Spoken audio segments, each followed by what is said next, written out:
නවසීලන්තයේ වගේ රටක මම දැක්කා අගමැතිවරයා ප්‍රකාශයක් කළා තිබුණා. ඒ සමීක්ෂණයක් කළා තිබුණා. ඒ සමීක්ෂණය හොයාගන්නවා වාහනයක් ස්ටාර්ට් කරන වාර වලින් 3න් 2ක් ස්ටාර්ට් කරන්නේ කිලෝමීටර 2කට අඩු දුරක් යන්න කියලා. එතකොට මේ අගමැතිවරිය ඒ ජනතාවට මාධ්‍යයෙන් කියන උඹලා මොන තරම් මෝඩයෝ ටිකක්ද? මේ කිලෝමීටර් 2ක් පයින් යන්න පුළුවන්, බයිසිකලයකින් යන්න පුළුවන්, උඹලා වාහනේ ස්ටාර්ට් කරනවා. එතකොට ඒක කියන්නේ අගමැතිවරයාට ධෛර්යය තියෙනවා. මොකද අපේ රටවල් වල මේ මධ්‍යම පන්තියට බයයි දේශපාලඥයෝ. ඒක මධ්‍යම පන්තියේ ජීවන රටාව වලට ආකල්ප වලට අභියෝග කරන්න බයයි. කැලණිගඟ දෙපැත්තේ ෆැක්ටරි 600කට වැඩිය කැලණිගඟට අපද්‍රව්‍ය දාන තියෙනවා කියලා කියනවා. එතකොට කැලණිගඟ දෙපැස්ස තියෙන්නේ කඩුවෙල මහනගර සභාව, පෑලියගොඩ මහනගර සභාව, කොළඹ මහනගර සභාව පල්ලෙහා තියෙන්නේ. එතකොට ඔය ටිකේ තමයි විශාල වශයෙන් තියෙන්නේ. ඒතර ඔය තියෙන වල දාන ප්‍රමාණය ඒවට අර වතුර යමක් දානකොට නීති තියෙනවා. ඒක BOD level එක COD level එක කියලා දාන්න පුළුවන් ප්‍රමාණය තියෙනවා. එතකොට දානකොට දැන් ඔය හැම එකේම සමාගම් වල මේවල බට ලයින් එකක් තිබුණාට කියන්නේ ඒගොල්ලෝ කියන්නේ වේස්ට් වලට දාන්න කොහෙවත් නැහැ. ඒගොල්ලෝ කොහෙ ටැංකියකට දාලා තියෙන්නේ ඒගොල්ලෝ. හැබැයි ඒ ටැංකිය වලට වැහි වතුර පාර හදලා තියෙනවා ඒ ටැංකියට යන්න. ඉතින් වැහි කාලේ තමයි උතුරලා ගඟට දාන්නේ. ඉතින් මේක හුඟක් අය දන්නවා.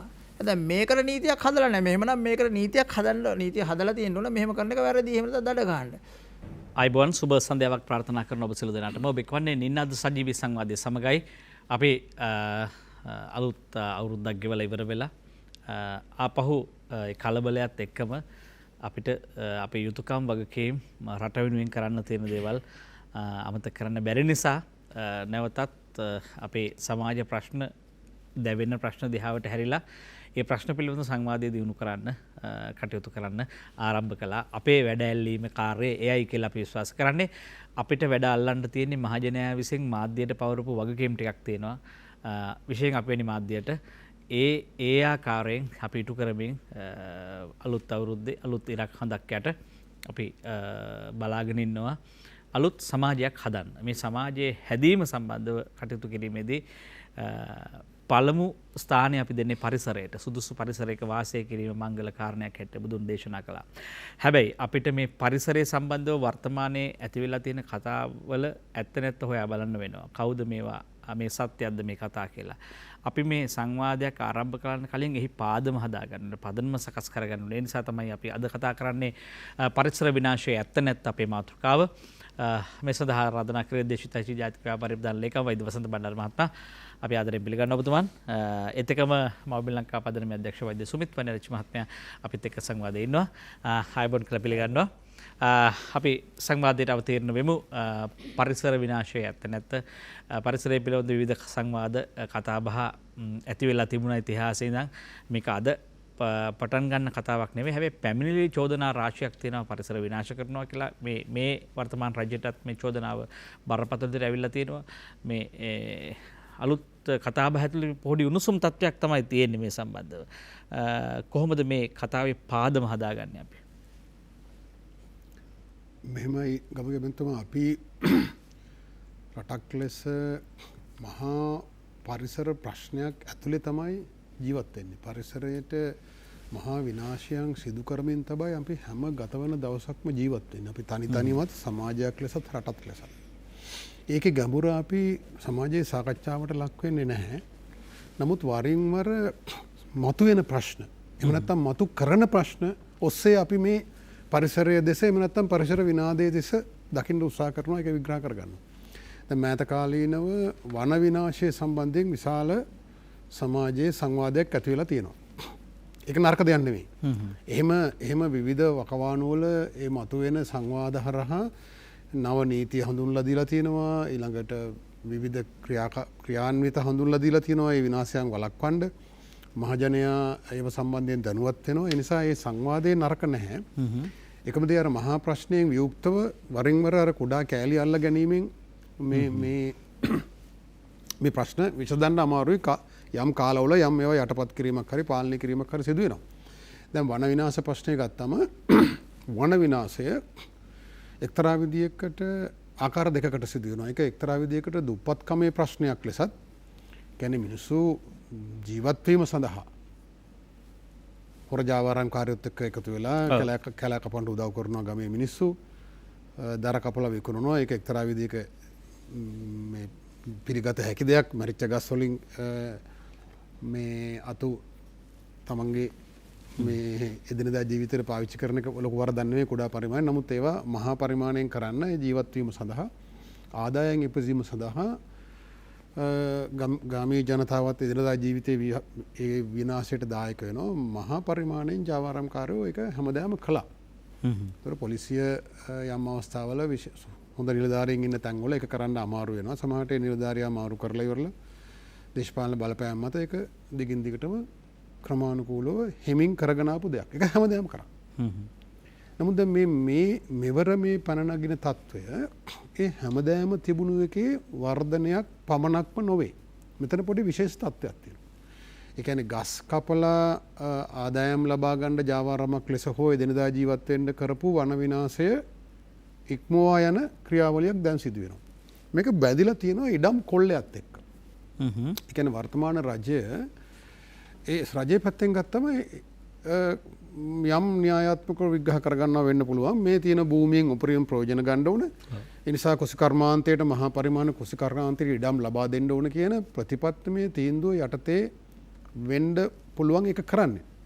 නමුත් ඒ තීන්දුව අරගැනීමේදී සහ ඒක ක්‍රියාත්මක කිරීමේදී තියෙන යම් අඩුපාඩුකම් නිසා විශාල ඉඩම් කොල්ලයකට මඟ පෑදිලා තියෙනවා. එතකොට මේ අද දවසේ සිදුවෙන වන විනාශය සිදුවෙන්නේ අර කලින් කියපු වගේ ගස් කපලා මේ ජාවාරමක් ලෙස මුදල් ලැබීම කියන එක නීති විරෝධීව මුදල් ලැබීම කියන කාරණේ ඉක්මවා ගිහිල්ලා ඉඩම් කොල්ලේ සදා. ඒ ඉඩම් කොල්ලයට යොමු වෙන පිරිස අතුරින් අපි හඳුනාගත් පිරිස් ඉන්නවා. ඒ අය ඇත්තටම වගාකරු නෙවෙයි. මේ ඉඩම් කොල්ල කන්නේ වගා කරන්න නෙවෙයි. මේ ඉඩම් කොල්ල කෑම කරන්නේ අනාගතයේ ඉඩම් ලෙස විකිණීම හෝ ආයෝජනය කිරීම සඳහා. අපි ඉඩම් කොල්ලා කෑම කියලා මොකද්ද කියන එක කතා කරලා යුතුයි කියලා මම ඉඩම් කොල්ල කෑම කියලා කියන්නේ ඉඩම් රජයට මහජනයාට අයත් ඉඩම් තමාට පුද්ගලිකව අයිති නැති ඉඩම් බලෙන් අත්පත් කර ගැනීම සඳහා ක්‍රියා කිරීම. එතකොට මේ පසුගිය කාලේ මේ රජයේ බලයට පත් වුණාන් පස්සේ මාර කියපු වගාව සඳහා ගොවීන්ට ඉඩම් දීම සඳහා කරපු ප්‍රධාන නීතිමය වෙනස්කමක් තියෙනවා. ඒක ප්‍රධාන වශයෙන් බලපාලා තියෙනවා මේ ඉඩම් කොල්ලේට. මොකද්ද? 2001 වසරේ 5/2001 කියන චක්‍රලේඛනය මගින් වන සංරක්ෂණ දෙපාර්තමේන්තුව යටතට පත් කරපු වනාන්තර ඒ චක්‍රලේඛනය අහෝසි කරලා ඒවා ප්‍රාදේශීය ලේකම්වරු යටතට නැවත පත් කරා. ඒතකොට රජය කියන්නේ ඒක එහෙම කරේ ඒ චක්‍රලේඛනය නිසා ගොවීන්ට මේ හේන් ගොවිතැන අහිමි වුණා. ඒකේ ඇත්තක් තියෙනවා. ඒ චන්ද්‍රිකා සමයේ ලෝක බැංකුව මේ හේන් වගාවෙන් ගොවියා අයින් කරන්න ක්‍රියාන්විතයක් තිබුණා. එකක් ඒක ආහාර සුරක්ෂිතතාවයට විශාල වශයෙන් බලපෑවා. ඒ හේන් වගාව ගොවියාට කුඹුර හේන කොරටුව ඔය ආදි වශයෙන් ඒ පද්ධතියක් තිබුණා. ආහාර නිෂ්පාදන පද්ධතියක්. ඒක ඇත්තටම ගොවියා මහා කැලෑ එලි කළේ නෑ. ඒ ලඳු කැලෑ තමයි මාරුවෙන් මාරුට එලි කරමින් ඒ වගාව කරගෙන ගියේ. ඒතර මේක මේ කැලෑ ආරක්ෂා කිරීමට වඩා මේ ක්‍රියාවලිය නවත්තන්න තමයි මේ චක්‍රලේඛනය ආවේ එදා. එදා ආවෙත් යහපත් චේතනාවෙන් නෙමෙයි මේක පැහැදිලි. නමුත් දැන් අයින් කරන්නේ යහපත් චේතනාවෙන් උනාට මේ ගොවියාට හේන් ගොවිතැන කරන්න අවස්ථාව ලබා දීම සඳහා කියලා කිව්වට මේක යොදා ගනිමින් මහා පරිමාණයෙන් ඉඩම් අත්පත් කරගන්න ක්‍රියාන්විතයක් තියෙනවා අක්කර 100 ගණනින්. ඒක වෙලා තියෙනවා කරන ජාවාරම්කාරයෝ. ඒක වෙලා තියෙනවද දැන් එහෙම සාක්ෂි තියෙනවද? එහෙම වෙලා තියෙන බවට සාක්ෂි තියෙනවා. හැබැයි මේ ඉදිරිපත් වෙන සාක්ෂි ඒව නෙමෙයි. ඒක ආකාර කීපයකට සිදු වෙනවා. මේ 5/2001 චක්‍රලේඛනය අහෝසි කිරීම නිසා ඇති මේ ඉඩම් අක්කර ලක්ෂ 12ක් විතර වගා කිරීම සඳහා යොදා ගැනීම කියන ලේබලේ යටතේ අත්පත් කර ගැනීමට ඉඩක් ලැබිලා තියෙනවා. මොකද ආණ්ඩුව ඊට පස්සේ මේ චක්‍රලේඛනය අහෝසි කරායින් පස්සේ ගැසට් නිවේදන කීපයක් නිකුත් කළා මේ අනවසර නියමානුකූල කිරීම සඳහා. ඒ කියන්නේ යම් කිසිවෙක් රජයේ බලපත්‍රයක් හෝ ප්‍රධාන පත්‍රයක් නොමැතිව වගා කරන ඉඩමක් තිබෙනවා නම් ඒකට රජය විසින් බලපත්‍ර ලබා දිය යුතුයි කියලා. ඒතර මෙන්න ඉඩ නීතියෙන් මේ ලබා දුන්න ඉඩ පාවිච්චි කරලා තමයි මේ ඉඩම් කොල්ලකරුවන් කැලෑ සුද්ධ කරන්න පටන් ගන්න. ඒතර ඔවුන්ට ගොවියෙකුට සාමාන්‍යයෙන් මහවැලි අධිකාරී චක්‍රලේඛන අනුවත් අක්කර 2.5 තමයි උපරිම හිමි වෙන්නේ. නමුත් මෙතනදී අක්කර 100ක් වුණත් බලෙන් අල්ලගෙන තියාගෙන හිටියොත් කැලෑ කපලා ඒක ඔහුට ප්‍රධාන පත්‍රයක් එකට ලබා ගන්න පුළුවන්.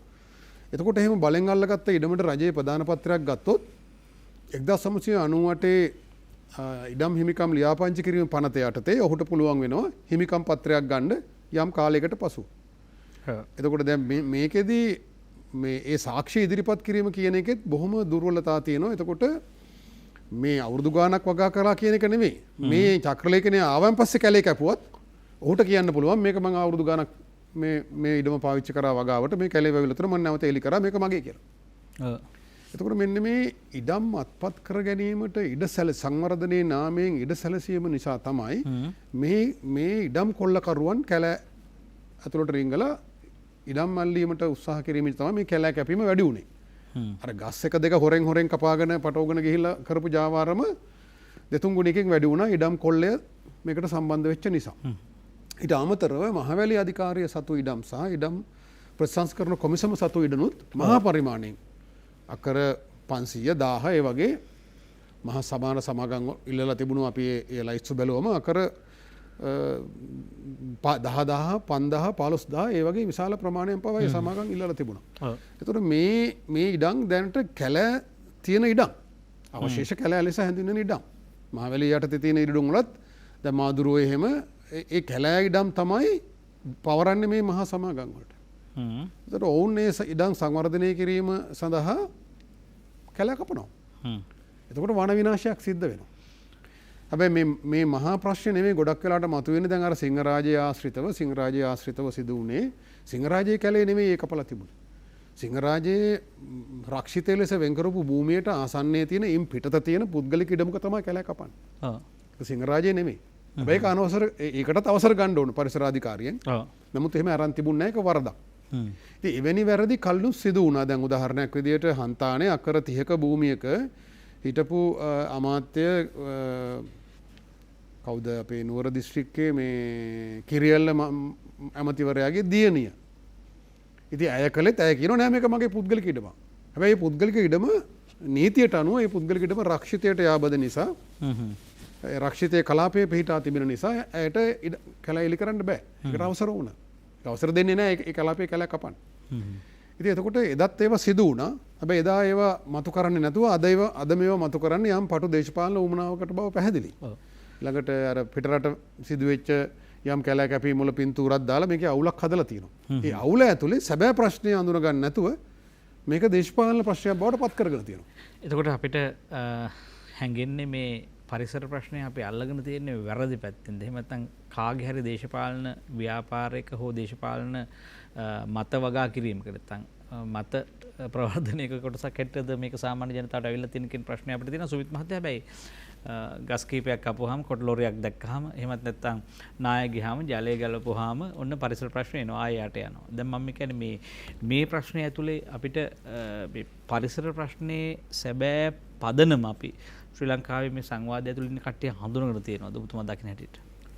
මෙහෙමයි අර වසන්ත බණ්ඩාර මහත්මයා කිව්වා වගේ දැන් මේ ප්‍රශ්නය තුළ මේක ඉතිහාසය සහ වර්තමානය මේ කැලෑ පැක්වීම පිළිබඳව විතරක් කතා කරොත් පරිසර ප්‍රශ්නය ගැන කතා හුඟක් ප්‍රශ්න තියෙනවානේ. හැබැයි ඔබතුමා මේ පටන් ගැනීමේදී මේ කැලෑ පිළිබඳ ප්‍රශ්නය ගත්තාම මේ රටේ වනවැස්ම මේ රටේ විතර නෙවෙයි ලෝකෙම වනවැස්ම ඉතා ශීඝ්‍ර ලෙස පහළ වැටලා යනවා. ඒ වගේම මේ වනවැස්ම වල මෙතෙක් කල් පාවිච්චි කරුවේ එක්කෝ හේන් ගොවිතැන්ට කරන්න එහෙම නැත්නම් අර මෙතුමා කිව්වා වගේ ගස් කපාගෙන දැව සඳහා ගන්න. මොකද හුඟක් කැලෑවල ඉතුරු කැලෑවලත් අර කැලෑ මායිමේ විතරයි කැලෑ තියෙන්නේ පිටිපස්සේ නෑ. ඒ වගේම මේ අපේ වයස කාලය තුල අපි දැක්කොත් එහෙම මහ කැලෑ තිබිච්ච ප්‍රදේශ කපලා ඉවරලා ඒවල ගස්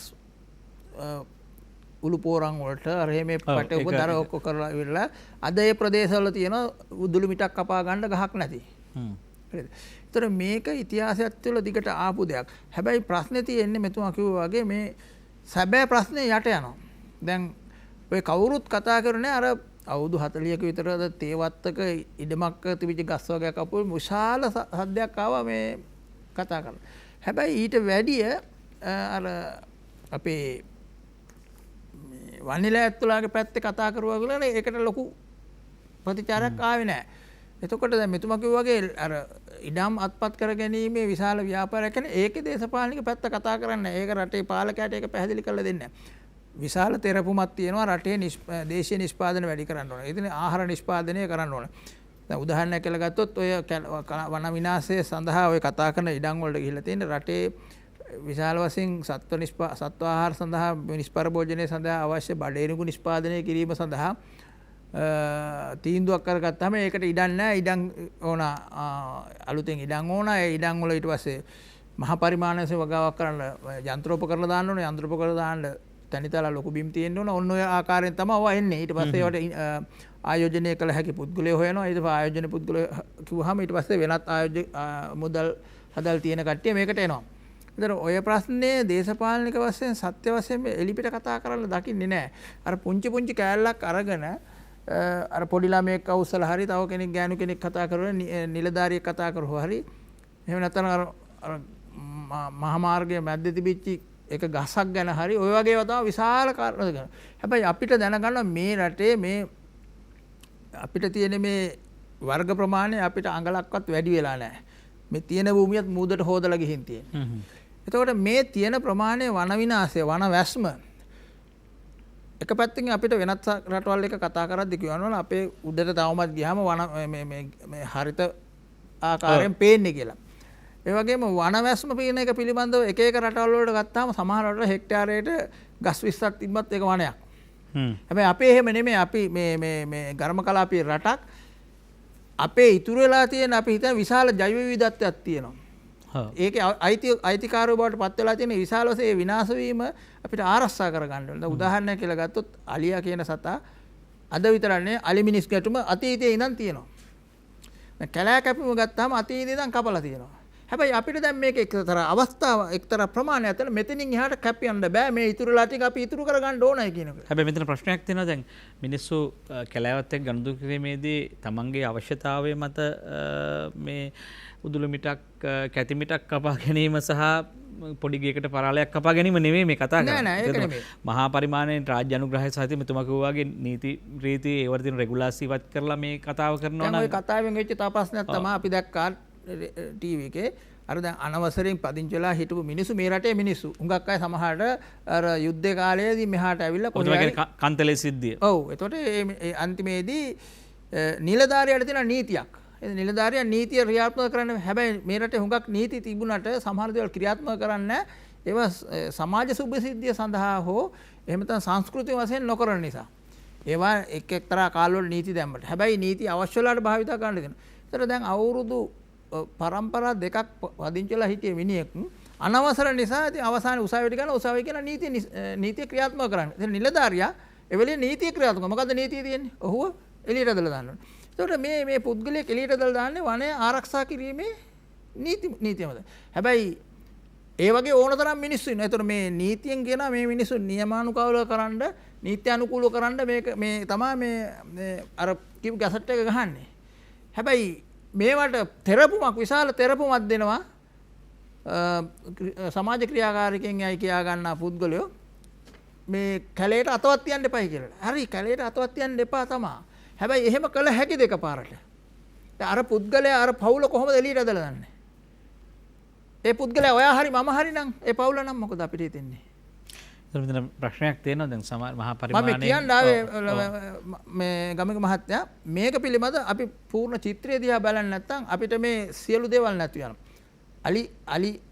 අලියා ගහනකොට ඔව් අලියා ගේ කඩලා දානකොට ඒ අලියා ඇවිල්ලා ගමේ වගාලින්දට වැටුනහම ඌට වට්ටක ගෙඩිය ගිහින් දෙilla දන්නෙත් අර ඊට ඉස්සෙල්ලා තමයි සමහරට ගේ කඩව මිනිහා වී ටික බීපු මිනිහා. හරිද?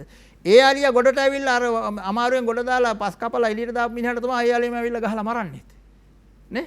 අපි දැකලා තියෙනවානේ. එතකොට මේ අලි මිනිස් ගැටුම ගැන වුණත් සමහර කොළඹ ඉන්න ඇයට අලියා විතරක් ඕන. මිනිහෙක් ගැන හිතන්නේවත් නැහැ. නෑ මේක අද විතරක් නෙමෙයි. මේ කැලෑ කැපිල්ල ගැන ගත්තොත් අපි නවකතා පොත් වලින් ගත්තොත් වැද්දේකමති කොහොමද කියන්නේ සිලිඳුර කියන උදැල්ලේ මේ පොරවෙන් කපන ප්‍රමාණය මේ පැත්තේ කපනකොට එහා පැත්ත මේ යනවා කියලා. අක්කර 5 කියනවා කොහොමද 2000 වල කොහොමද මේ ඉඩම් දුන්නාට පස්සේ කැපුවේ කියලා නේ. ඔයගොල්ලෝ බිටබෙරි කියන එහෙම නැත්නම් තිත්තකෝපි වල තියෙන සුද්ද ඇවිල්ලා කොහොමද කඳු කරේ කැලෑ කපනකොට අලි හිටියේ කොහොමද කැපුවේ හැටි කියලා නේ. ඒතර මහවැලිය කොහොමද අලි කැපුවේ මේ ගස් කැපුවේ කියන්නේ. ඒතකොට මේ තිබිච්ච වන විනාශය මේ සංවර්ධනයේ නාමයෙන් තමයි සියල්ල දුන්නේ. මේක එක්තරා දුරකට මේ ඉතිහාසෙත් මේක මෙහෙම සිද්ධ වුණා. මේක සංවර්ධනයේ යථාර්ථයක් ඒක සාධාරණීකරණයක් නෙමෙයි මේක. ඔව් ඒක තමයි. එහෙම කියන්න බැයිද මේක කාරණේ? නෑ ඒක සාධාරණීකරන්න බෑ. ඕනම දෙයක නැතුව යනකොට ඒක ආරක්ෂා කරගන්න ඕනනේ. තර ප්‍රමාණයට ආවට පස්සේ දැන් අපිට එහෙම ආරක්ෂා කරගත්ත යුතු ප්‍රමාණයක් තියෙනවා. උදාහරණයක් කියලා ගත්තොත් 70 77 කාලේ තමයි මේ ගින්තොට ව්‍යාපෘතිය සඳහා මේ තුනිලෑලි හැදුවේ ගින්ගඟ දිගේ උඩහා ඉඳන් කැලේ කපලා වෙලා අද අපි කතා කරන මේ සිංහරාජයට අයිති තිබිච්ච ඉඩම් වල ස්වභාවික ගස් කපලා කමා පල්ලෙහාට ගෙන ආවේ ගඟ දිගේ ගෙනල්ලා තමයි ගින්තොට තුනිලෑලි සංස්ථාව වැඩ පටන් ගත්තේ. අපි ඒක විසර සංවර්ධනයක එදා දැක්කා. ඒ ප්‍රදේශය අද සම්පූර්ණ තේ වතු. දැන් ඔය පෙන්නපු අර ඉතිහාසයේ පරිසරය සමග ගැටුණු අවස්ථා වැඩි නිසානේ සමහර සංවර්ධන මාදිලින් වෙනස් කරන්නේ තිරසර සංවර්ධනය කියන යෝජනාව සහ ඒ සංකල්ප වලට ලෝකේ ගේනවනේ. හැබැයි ඒතකොට සංවේදී කලාප හඳුන ගන්නවා, ජෛව විවිධත්වයේ උණුසුම් කලාප හඳුන ගන්නවා.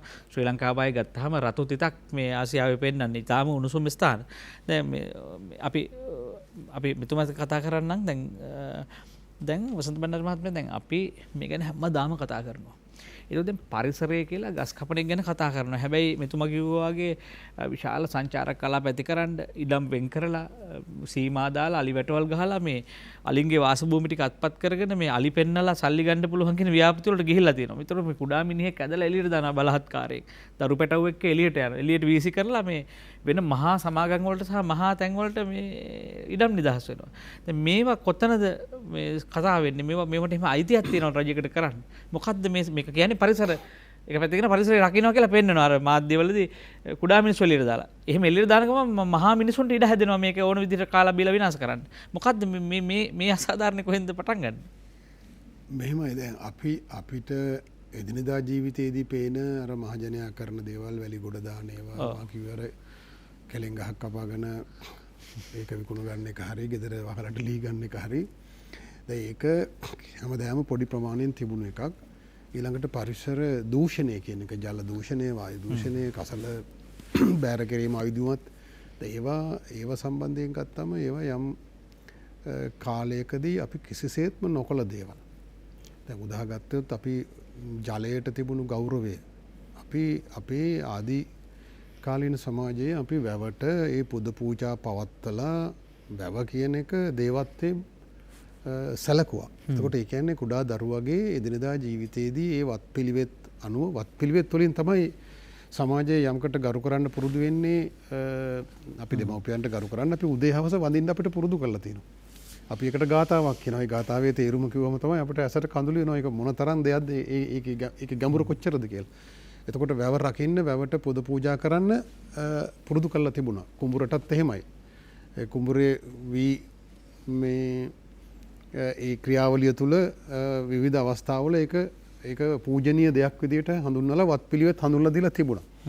එතකොට දැන් ඒවා ක්‍රමයෙන් ඒ වගේ අපි බැහැර වෙලා එහෙම නැත්නම් ඒවා අත්හැරලා දාලා ඒවා අමතක කරලා ක්‍රමානුකූලව අපි සියල්ල මේ වාණිජකරණය වීම ඇතුලේ ඒවට මිලක් නියම කරන්න පුරුදු වෙලා එහෙම නැත්නම් ඒවා කිසිදු ආකාරයක ඒවට වටිනාකමක් නැතුව අත්හරින්න පුරුදු වෙලා අපි මහා විනාශයකට ක්‍රමයෙන් ඇවිල්ලා තියෙනවා. ඒක බේර ගන්න ඕනේ. ඒක කිසි ප්‍රශ්නයක් නැහැ.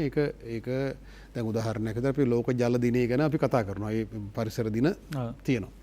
හැබැයි අපි ජල දිනයේදීවත් කතා කරන්නේ අපි අතීතයේ එදා අපි ඒ වතුරට වැවට ගරු කරපු සමාජයේ නැවත ඒ වටිනාකම් පද්ධතිය නැවත පණ දුන්නොත් තමයි මේක බේරන්න පුළුවන් කියලා අපි කතා කරන්නේ. අපි බොහෝ තාක්ෂණික දේවල් කතා කරනවා. දැන් මවුරු ජාතිකයෝ ගත්තොත් අදත් ඔවුන් වතුරට කෙල ගැහුවොත් කෙනෙක් පාලමක් උඩ ඉඳලා හරි තැනක ඉඳලා කෙල ගැහුවොත් ඒකට ඔවුන් රණ්ඩු කරගන්නවා. ඒක විශාල වරදක් ඒ කලේ කියලා.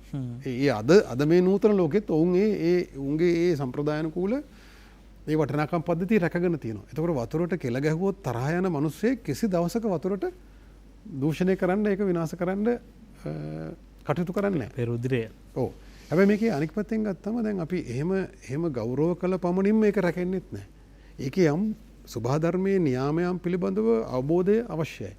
දැන් උදාහරණයක් විදිහට ගත්තොත් අපේ රටේ සහ ලෝකයේ පුරාම පසට සිදුවෙන විනාශය ඉතා බරපතලයි වෙනත් කුමන මේ පරිසර විනාශයකට වඩා. මෙට්‍රික් ටොන් දහස් ගණනින් ලක්ෂ ගණනින් සෑම වසරකම පස සෝදගෙන යනවා. එතකොට පස සෝදගෙන යනකොට ඒ පසේ ස්වභාවික පෝෂක ද්‍රව්‍ය නැති වුණාම මොකද කරන්නේ? ඒකට බාහිරින් පෝෂක ද්‍රව්‍ය ගේනවා පොහොර. ඒ වගේ තියෙන කැඩ්මියම් හරි බැරලෝ හරි ඒ විනාශේ ඊළඟට එතනින් මහා පරිසර විනාශයක් සිදු වෙනවා. දැන් අපේ රටේ ප්‍රධාන පනත් දෙකක් තියෙනවා. පාංශු සංරක්ෂණ පනත ඊළඟට මේ ඔය හඳ බිම අධිකාරී පනත වගේ ඒවා නීති රීති ගෙනාවේ මේවා සම්බන්ධයේ අවබෝධයක් ඇතුව එක්තරා යුගවල. ඉතින් නමුත් දැන් ඒව සම්බන්ධයෙන් ගොවීන්ට නීතිය ක්‍රියාත්මක කිරීම පැත්තක තිබ්බත් අධ්‍යාපනයක්වත් නැහැ. ඒක වැදගත් කියලාවත් හිතන්නේ නැහැ. පස සෝදගෙන ගියාවේ. ඒකට පිටින් දේවල් ගෙනලා දාන්න පුළුවන්. එතකොට පස කියන එකත් දේවත්වයෙන් රකින්න රටවල් තියෙනවා ලෝකේ. ඒකට පස කියන එක පස විනාශ වුණොත් ජීවිතේ විනාශ වෙනවා කියන පිළිගැනීම ඇතුලේ. ඒක එක්තරා දාර්ශනික පිළිගැනීමක්. ඒ නිසා පස රැකීම දැන් අපි වනාන්තරයේ රැකීම ගැන කතා කරන තරම් ඒක අපිට පේනවා. ඒක අපිට කැපුවම එහෙම නැත්නම් ඒක ෆොටෝ එකක් ගත්තම අපිට ඒක පේනවා. ඒක අපිට විකුණන්න ලේසි. හැබැයි අර එදිනදා ජීවිතයේ හැම ගොවියෙක්ම කරන පසට කරන විනාශය විශාල වශයෙන් ඔය මහා පරිමාණ වගාවලදී මේ ඉඩම් කොල්ලයත් එක්ක එන මහා පරිමාණ වගා බඩෙරුඟු වෙන්න පුළුවන් ඒවා මතු පිට පස අවුස්සලා නිරාවරණය කරනවා සෝදාපාලුවට ලක් වෙන. ඒකට ඒ විනාශය බරපතලයි අර කියන වන විනාශයටත් වඩා. ඒක රට පුරාම හැම දවසකම සිදු වෙනවා හැම වැසි කන්නේකම සිදු වෙනවා. ඒක ඇතුලේ ජලය කියන්නේ අපිට ලැබෙන ස්වභාවික සම්පත් වලින් උපරිම ප්‍රයෝජන නොගැනීම හෝ ඒක ආරක්ෂා නොකිරීමත් පරිසර විනාශයක් තමයි. ඒකට අපි අතීතයේ අපේ පොළොවට වැටෙන හැම වතුර බිඳුවක්ම රැකගත යුතුයි මුහුදට යන්න දෙන්නේ නැතුව කියන ප්‍රයෝජන ගැනීමෙන් තොරව. ඒතර අපි වැව කියන ව්‍යුහය නිර්මාණය කර අද ඒ වැව ස්වභාධර්මයේම කොටසක් බවට පත් වෙලා තියෙනවා. ඉතින් නමුත් අපේ රටේ මේ විවිධ ගණනය කිරීම් වලට අනුව අපේ මහ පොළොවට වැටෙන අපි වාසනාවන්ත රටක් ලෝකයේ වැඩි වර්ෂාපතනයක් තියෙන රටක්. හැබැයි ඒකෙන් 50%කට වැඩිය පසත් සෝදගෙන නැවත මූදට යනවා. අවුරුදු නිසාමද කොහෙද මේ අපේ අතීත මුතුන් මිත්තන්ට ගනුදෙනු කරන්න බැංකු තිබුණේ නැහැ. තමන් නාන දියමංකඩත් එක්ක තමයි ගනුදෙනු කරේ. වැවත් එක්ක ගනුදෙනු කරා. වර්ෂයක් පුරා වැවට අපද්‍රව්‍ය එකතු වෙලා ඇති කියලා හිතලා අඟුරු පොට්ටනියක් 3-5 පොට්ටනියක් වැවට දාලා වැවේ විස බීජ හරණය කරන්න අපේ අතීත මුතුන් මිත්තන් ප්‍රඥාවන්ත වුණා කියලා අපි හිතුවා. මේ පරිසරය කියන කෑල්ල අපි අල්ලගන්නේ කලින් කලට එන ප්‍රශ්නත් එක්ක. ඒ නිසා ඔබතුමාට බොහොම ස්තුතියි. ඒකේ මේ මහා පින්තූරය ඇඳට පරිසරය කියලා කියන්නේ මේ සමස්ත පද්ධතියම. ඒ එකිනෙකට දක්වන නෑකම් පස හුස්ම ගන්නවා, ගස් හුස්ම ගන්නවා, වැව හුස්ම ගන්නවා. ඒ පරිසර පද්ධතියේ හැම අංගයක්ම ප්‍රාණවත් වුණොත් තමයි, එහි ප්‍රාණය ගැඹුණොත් තමයි නිරෝගී පොළොවක් සහ රටක් හැදෙන්නේ. නිසා මේක ගැන මේ පරිසරය පිළිබඳව මහා පුළුල් විදිහට, දාර්ශනික විදිහට ඒ මතු පිට සාරවත් තට්ටුව දිය වෙලා ගියොත් ඒක දුප්පත් වුණොත් ඒ දුප්පත් පසක් මත දිවිගෙවන ජනයා සමස්ත ලෝකවාසීන් දුප්පත් වෙනවා. ඒ නිසා මේ පරිසර ප්‍රශ්නේ මත තමයි සමස්ත ලෝකයේ පැවැත්ම හෝ නැවැත්ම තීන්දුව වෙන නිසා හොඳම කාලේ ඉරත් එක්ක අලුත් හඳක් බලලා නව සඳ බලලා පටන් ගත්ත ගමන ඇතුලේ මේ සූර්ය වර්ෂය තුල අපි අලුත් සංවාදයක් හදමු. දිවි දෙවෙනි කොට පරිසරය සුරකින්න අපි ගිහිල්ලා යන්න පළමු විරාමයට. ඔබ නැවතත් නින්නාද සජීවී සංවාදයේ සමගයි මේක වන්නේ. සාරවත් කතා බහක් වෙන්නටම අවශ්‍යයි. මොකද පස සාරවත් නම් විතරයි පස මත වැවෙන හැදෙන ජීවත් වෙන හුස්ම ගන්න හැමෝගෙම සාරවත් භාවය රඳා පවතින. ඒ නිසා මිනිස් සමාජයක සංවාදයක සාරවත් භාවය හරි වටිනවා. එහි සමාජීය සාරවත් භාවයේ උදෙසා සමාජ සාරවත් භාවය හරි වටිනවා. හරි වැදගත්. සුමිත් වනිරාජ මහත්මයා දැන් මේක කතා කළ යුතුම කාරණයක් අපේ විලාසිතා සපයනවද මන් දන්නේ. අපි කාලයක් කිව්වා හෙට සිට පොලිතීන් තහනම් කියලා. අපි කලබල වුණා. අපිත් සංවාද කරා. විද්‍යුතුන් ගෙනාවා. මේ පරිසර හිතකාමී පොලිතීන් මේ දේවල් හඳුන්වා දුන්නා. දැන් ආයෙ වෙරදටට ප්ලාස්ටික් බෝතල් ගොඩ ගහලා පාරේ යම තැනම දැන් මේව කලින් කලට එන මේ සංවාද බවට පත් වෙනවා. කොහොමද මේ තත්ත්වය අපි සමනය කරගන්න මීට වඩා පුළුල් තැනකට මේ නීතිමය රාමුවකට එහෙම නැත්නම් හුරු පුරුදු හැදියාවන් ක්‍රමයක හැදියාවන් තියෙන රටකට කොහොමද ගේන්නේ මේ විශේෂයෙන් පරිසරය සම්බන්ධ හැදියාවන් හදන්නේ කොහොමද? ඉතින් ඕකෙදී දැන් අපි දැන් ඉස්සෙල්ලා කතා කරගෙන ආපු මාතෘකාවේ එක කොටසක අපි දැන් අපි කතා කළ යුතු මාතෘකාවට ආවයි කියලා මම හිතනවා. හැබැයි අර චූටි ඉඩක් දෙන්න මම ඉස්සෙල්ලා කතා කරුවේ නැත්තම් මම කතා කරපු දේ වැරදි විග්‍රහයක් විදිහට දකිනවා. දැන් මේ අපි කැලෑ කපාගෙන ආපු එකේ දැන් මේකට තිත තියලා තියෙන ටික ආරක්ෂා කරගන්න ඕනයි කියලා දැඩි තීන්දුවක ජනතාවත් රජයත් සියලුම අය ඉන්න ඕන. එතන ඉඳන් තමයි මේවලට උත්තර හොයන්න ඕනේ. ඒතර ඒක නිසා ඉතුරු භූමියෙන් උපරිම ඵල නෙළීම සඳහා පස සහ ජලය ආරක්ෂා කිරීම මිනිසාගේ තිරසාර පැවැත්ම සඳහා කොහොමද භූමිය භාවිතා කරන්නේ කියන එකද අර අපි තීන්දුවකට එන්න ඕන. ඒතර එහෙම නැතුව මේ අපේ ප්‍රශ්නේ විසඳ ගන්න හම්බෙන්නේ අපිට මේ අපේ බඩජාරි කුකුල් මස් කන්න බඩේරුඟ ඕන බඩේරුඟ නැති හින්දා බඩේරුඟ හදන්න ඕන බඩේරුඟ හදන්න ඉඩම් කාට හරි දෙන්න ඕන සල්ලි නැති හින්දා කාට හරි විගගා කරන්න ඒක වස විස ගහලා ගහන එක අපි කන්න ඕනයි කියන කතන්දරෙන් එහාට ගිය විශාල කතන්දරයක් මෙතක තියෙනවා අපි මේ පැය දෙකකට කතා කරන්න අමතරව.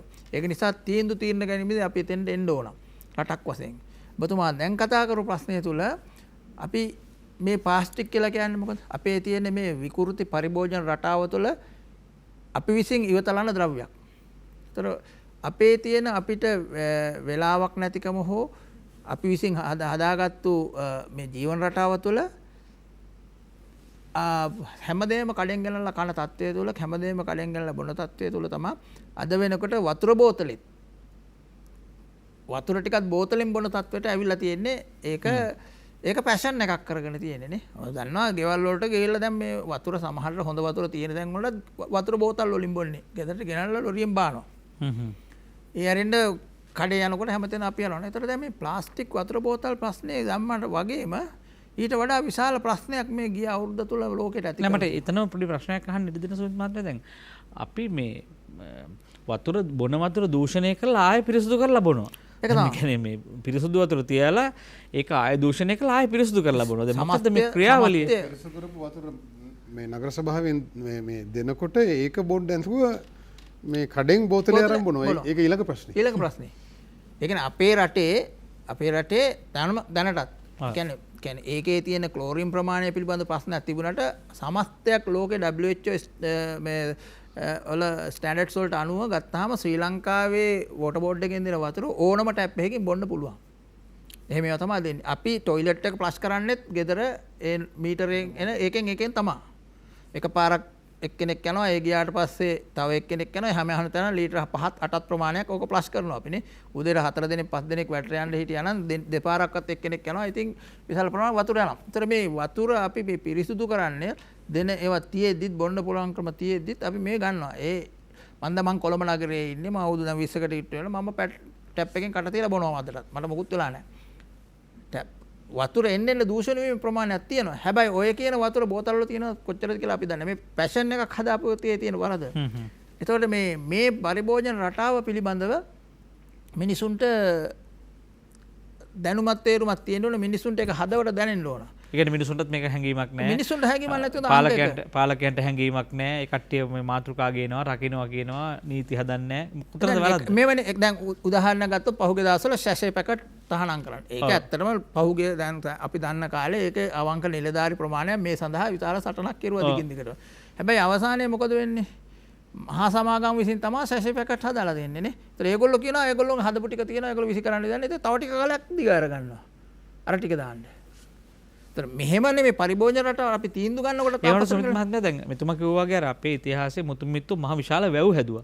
ආය වැව් හදන්න කියලා නෑ මේ මිනිස්සු. අපිට ඉතිරි කරලා නෑ. අවශ්‍ය තැන් වල වැව් හැදුවා. හැබැයි හදපු වැව් ටික පරිස්සම් කරගන්න බෑනේ මේ පොලිතීන් වලින් සහ ප්ලාස්ටික් බෝතල් වලින්. ඒක හදාගන්න ඒකට ප්‍රතිපත්තියක් නීතියක් හදාගන්න බැරි තරම් දුප්පත්ද රට. නෑ අද රට විතරනේ ඒක ලෝකෙම ප්‍රශ්නයක්. අද මම දැක්ක ආටිකල් එකක් තියෙනවා එංගලන්තයේ නාන්න තිබිච්ච කියලා සම්මත කළ තිබිච්ච ගංගා ප්‍රමාණයක් තියෙනවා. අද ඒවත් දූෂණය වෙලා නාන්න එපයි කියලා ඒවල. ඒතර අපේ රටෙත් ගත්තාම අපි මේ මංකඩෙන් වතුර බීපු මිනිස්සුනේ. දැන් ඔබතුමා කතා කරනකොට කිව්වේ අපේ දිය මංකඩෙන් අපි වතුර බීපු මිනිස්සුනේ. කොයි මංකඩේද වතුර බොන්න පුළුවන් අද? විශාල වශයෙන් ඒ දූෂණය වෙලානේ. ඉතින් මේ පස දූෂ වෙලා තියෙනවා, ජලයේ දූෂ වෙලා තියෙනවා. ඒට අමතරව දිරන්නේ නැති දේවල් අපි මේ පරිසරයට දාලා තියෙනවා. දැන් උදාහරණයක් ගන්න මේ වෙනකොට මේ කොවිඩ් වසංගතය කියන එක යටතේ රටක මුහුදට එකතු වෙන ප්‍රමාණය, ගොඩබිම පුච්චන ප්‍රමාණය, නොපුච්චන ප්‍රමාණය, පාරවල් අයින ඉතිරි ප්‍රමාණය මේ මූණු ආවරණ කොච්චර තියෙනවද? ඒ සියල්ලම නොදිරණ ද්‍රව්‍ය. ඒතර මේ ලෝකයේ භීෂණය කරලා මේ වෙළඳපොළ විසින් වෙළඳපොළ ප්‍රසාරණය කිරීම තුළ මේ භීෂණය තුළ මේක වහගෙන ඉන්න ඕනයි කියලා කියන එක තුළම තවත් වෙළඳපොළක් හදලා තියෙනවා පරිසරයේ දූෂණයෙන්. හැබැයි මේ වෙනකන් කිසි කෙනෙක් කතා කරන්නේ නැහැ නේ. එතකොට ඒක පාලනය කරන ක්‍රමවේදයක් කතා කරන්නේ නැහැ. සෞඛ්‍ය අමාත්‍යාංශය කතා කරලා කියන්නේත් නැහැ.